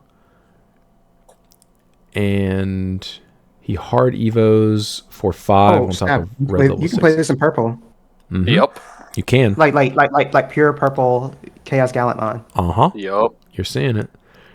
So you got obviously Blast Evo into this guy. On play / when Digivolving, choose any number of your opponent's Digimon whose total DP adds up to 15,000 DP or less, and delete them. When attacking once per turn, for every 10 cards in both players' trash 1 card from the top of your opponent's security stack. This is Yeah, literally so in pure purple, this thing's going to be broken. this is literally power creeped original Crimson mode. Like, there's no reason to play the OG Crimson mode anymore. I'm glad I sold all mine already. Yep. Also, this combined with the Megidramon Ace, you can delete, I believe, 20,000 DP. I think he adds 5 as an inheritable. Yeah, if your stack gets outed, though, that's like 9 memory just gone. Yeah, a pure like Gallantmon line is gonna kill out some crazy stuff. Oh yeah. Yeah. Like, you can add... You'd have to play the X-Antibody stuff, which I think is actually kind of bad, but at least you have the BT12 Tama, which adds 1,000. Megidramon's inheritable adds 5,000, so, like, that's 21,000 just from 3 cards. If you needed more, it's already base 15. Yeah. I was about to say, you're already nuking most cards. You're probably going to clear most board states with just 15,000, but if you just add the Megidramon Ace and go to 20, it's pretty rare that you're going to have a board that doesn't just completely decimate. Yeah, it's Jover. Yeah. And the fact that this counts both players' trashes, like BT13 Gallant, this is going to be very easy to kill people. Like, if I rebuild my Megidramon deck and use this as the Crimson mode instead of the original one, like, that deck kills people on, like, turn 4, turn 5. Yeah. With minimal interaction. I'm going to build a Gallantmon again, or I'm going to build Megidramon again once we get these Ace cards. I think all of them are really sick. All right, then we have Shine Greymon Burst Mode Ace. It is a yellow Digiman, pure yellow this time. Evos for 5 on top of yellow level 6s. Also Evos on top of exactly Shine Greymon for 4 memory. Obviously hand counter Blast Evo. On play / when Digivolving, you may play 1 Tamer card from your hand without paying the cost. Then for every one of your Tamers, one of your opponent's Digimon gets minus 5,000 DP for the turn. When attacking by suspending up to 2 of your yellow Tamers, for every Tamer this effect suspended, this Digimon gains security attack +1 for the turn. Very good. The only issue with this that I have is you can't burst Evo into it. You just have to hard Evo into it. Or I guess Evo for free because of Marcus Damon. Yeah. I mean, yeah, you're literally over here going, man, I can't Evo for free. Meanwhile, you have a Tamer that says, hey, what if you Evo for free? It's the first... And because he's going to be suspended, you're going to get extra security, Jag. I see what you're saying. No, it has to be his effect that suspends the Tamer for the extra security checks. Oh, by suspending. It doesn't count all of them. But he's the first burst mode we've gotten where there's not a free Evo condition. Which, I mean, I kind of understand why, because he's pretty sick, but... Would you want to try this on the end phase and then lose 5 memory? Yeah, that's what I was thinking. I was like, also, you would just give your opponent extra 5 memory. But if you go into this guy, it's probably game. Like, let's be real. Yeah, this is a game ender. But yeah, that also would feel bad. End of turn, here's 5 extra memory because I burst Evo'd into this. Yeah, you check a Breath of the Gods and you're like, I guess I lose. Hey, extend handshake. The way this is worded is you can only target 1 Digimon with this effect. Yeah. Which is kind of underwhelming, but I mean, I guess you're going to basically kill anything in the game. Also, for a level 7, it's not that much DP. It's not. Like, I mean... If you have 2 Tamers, that's 10k. That doesn't even kill a Mega. Yeah. Yeah, but when a deck that plays that many Tamers... I wonder if this means we're going to get a new Marcus Damon in BT17. I hope not. And a new Shine Greymon. You know what? You can have it. You can have a new Marcus. I know what you're going to say and no. Don't. But they banned the other one. Nope. Not going to happen. Shut your mouth. Dude, no one thinks Marcus Damon's a problem. Just let them be ignorant. Yeah. We know the truth. Maybe I'll just play Ruin Mode Turbo this week. I think if if I can't figure out a good Altaress list, I'll just play Renmo Turbo. Yeah, this card is, I think, it's good, but Could be better. Yeah, it could be better. I think the Crimson mode is probably the best out of these four, in my opinion. I'm a little biased. I want to see the rest of their lines before I make a whole judgment, because it's possible that the Omni's going to have some sick inheritables that are going to make him even better. Because that's what makes Alter S better, is his trashing security and bot decking cards. I'm assuming it'll give you piercing and potentially reboot. Somewhere. So if you just play him in the Alter S deck, he has reboot and blocker. Yep. And he just has raid like by himself. God, that's so good. So you could swing into something, bot deck something else. If you have a Mechamon, you de-evo something like. I was thinking is it better than Alter S though? No, deck? it's not. The thing is, but it's another level 7 you could play. Maybe over Alter B, but I don't know. Like what you could do is you could have, like, let's say the War Greymon, its inheritable could be piercing, and like the Metal Garu can have a inheritable that's like some type of protection that kind of makes it better than the Alter S. It would be very difficult, but it would be challenging. Possible. Alter S is a very well designed deck. Good card. Does the Omni specify color? Not for the DNA, no. It just says level 6 with Greymon in name, level 6 with Garurumon in name. And then the DNA just specifies war in metal. Yeah, there's no color specified on it, besides hard evoing into it. Yeah, to hard evo into it has to be red or blue though. Yeah, but everything else. Alter S also plays red and blue, so. Yeah, your megas are black, red, and black, blue. Right. So you can't really play them in like a pure black deck though, like because I think there's both a black Greymon, War Greymon, and black Garurumon. Yeah, there are. There's a black metal Garurumon, and all of the best War Greymon we have is black red. Black. Can only evo on top of black. Yeah, or Greymon in name. Yeah, or Greymon in name. Metal Greymon in name is specifically actually for that one. Ooh, smart. Skull Greymon for you. Yeah. So I mean, you could play this in Alter S. You could play it in a pure black red Greymon tribal deck if you wanted to. Yeah, because I was gonna say, like, the whole burst mode only negging 5k. That's assuming he's not gonna have cards underneath him. That's gonna make that even better. It doesn't suspend any of your tamers. All of your DP minus in that deck are with your tamers being suspended. Well, and like you could get something like that from like another Geo or an Agumon that increases that number a little higher. Yeah, I'm curious if we're gonna get a full line for all four of these decks, because I mean that'll probably just take up the entirety of BT17 if that's the case. Well, the entirety of BT17 is already just, hey, this is the movies set. So I mean, I'd be cool with it. I'm excited. I don't really care about Imperiodramon, but the rest of them I'm excited for. The only thing that's ticked me off so far is look at what we have. We have 01, we have 02, we have Tamers, we skipped hybrids. I hate it for you. Just completely skipped it, and then went straight to Data Squad, as it's known in English. I'm not missing anything because I never watched that season.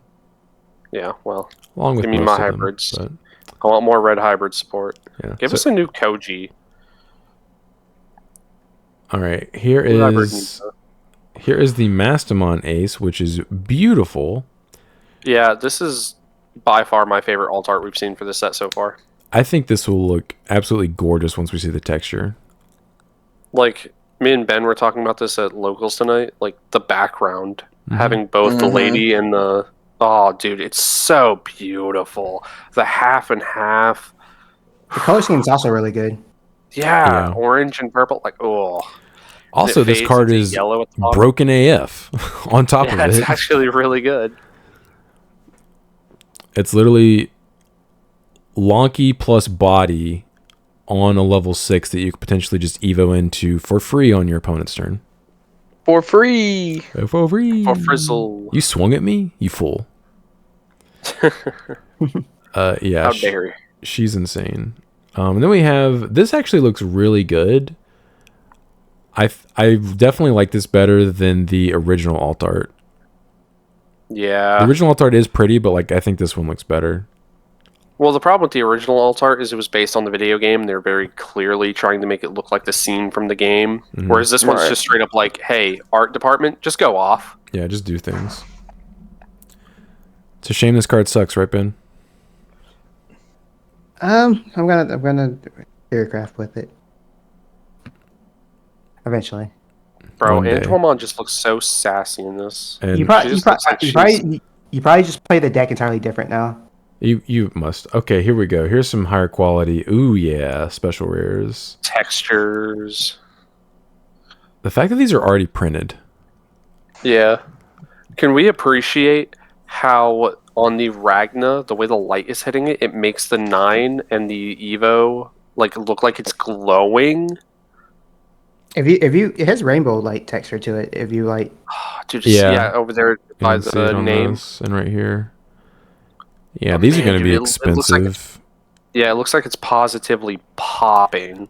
I Awesome. love that they're putting more and more of these kinds of cards in sets because It increases the value of the set. It's great. it does, and it means like if you're opening like boxes, like even though you pulled a playset of everything, like you still have stuff you could potentially open that you would want to see.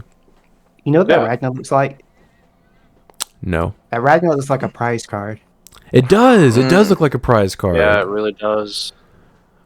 I mean, I'd say that about the Moss Day too. Look, I mean, just Yeah, beautiful. I think this one looks more like a prize card because we've had black/red cards as prize cards that kind of have the same yeah, kind that of styling. Yeah, because like the Genku X and like the Justmon and stuff, like kind of look like that. But yeah, these are beautiful. Can't wait to see these in Oh. person. Maybe, hopefully, one day. Yeah, hopefully. God, if I ever pull one of those, I think I'm one of the only people in our group who hasn't pulled a expensive card like that. No, because Chris, you pulled probably the worst one, the shout. Yeah, the shout. Who You should- pulled the? Oh yeah, that was a shout. Yeah, Chris pulled the And shout. then my wife, while we were opening the BT14 case, we were all about a box or two in. And I remember I went, oh hey, by the way, guys, look out for the gold Imperial Digimon Paladin mode. And I just look over at her and she goes, oh, this? And she like just pulled it out of the pack and I was like, yeah, that. Yeah, that one. No sleeve ready or anything. Yeah. Yeah, I I mean, was like, please put this in there. I've opened multiple cases with my wife, and every single time I look through her rare stack, and I Supers. found like alt arts in her rare stack. Oh, Now that there are stars on them, if we open cases together, I could tell her to look for the stars, so it'll just be like maybe supers in the rare stack. Yeah. But she has to like, because she's not like familiar with all the cards and stuff, so like she has to like hold it in light to see the texture to tell if it's an alt art sometimes. Yeah, like the Gabumon from BT15, it's pretty subtle unless you're like really like looking at it. Yeah. I'm Local recap. I'm hoping I interview, can find an price Alter S build I like by Friday, but if I can't, I am just gonna play Ruin Mode What- Turbo. So what is there? What you just add the Omegamons in? Boom. That's all you gotta do. Yeah, that's I mean, 4 but cards. 4 cards you gotta find space for. Yeah, the deck is Take out already the tight, Greymons. huh? Just take out saying those take out- Greymons. BT12 Greymon. There's only 2 of wasn't those a in the 4 deck of. anyway. And then how do you play your Tamer? Yeah, don't worry about it. Don't worry about it. I can go to bed now.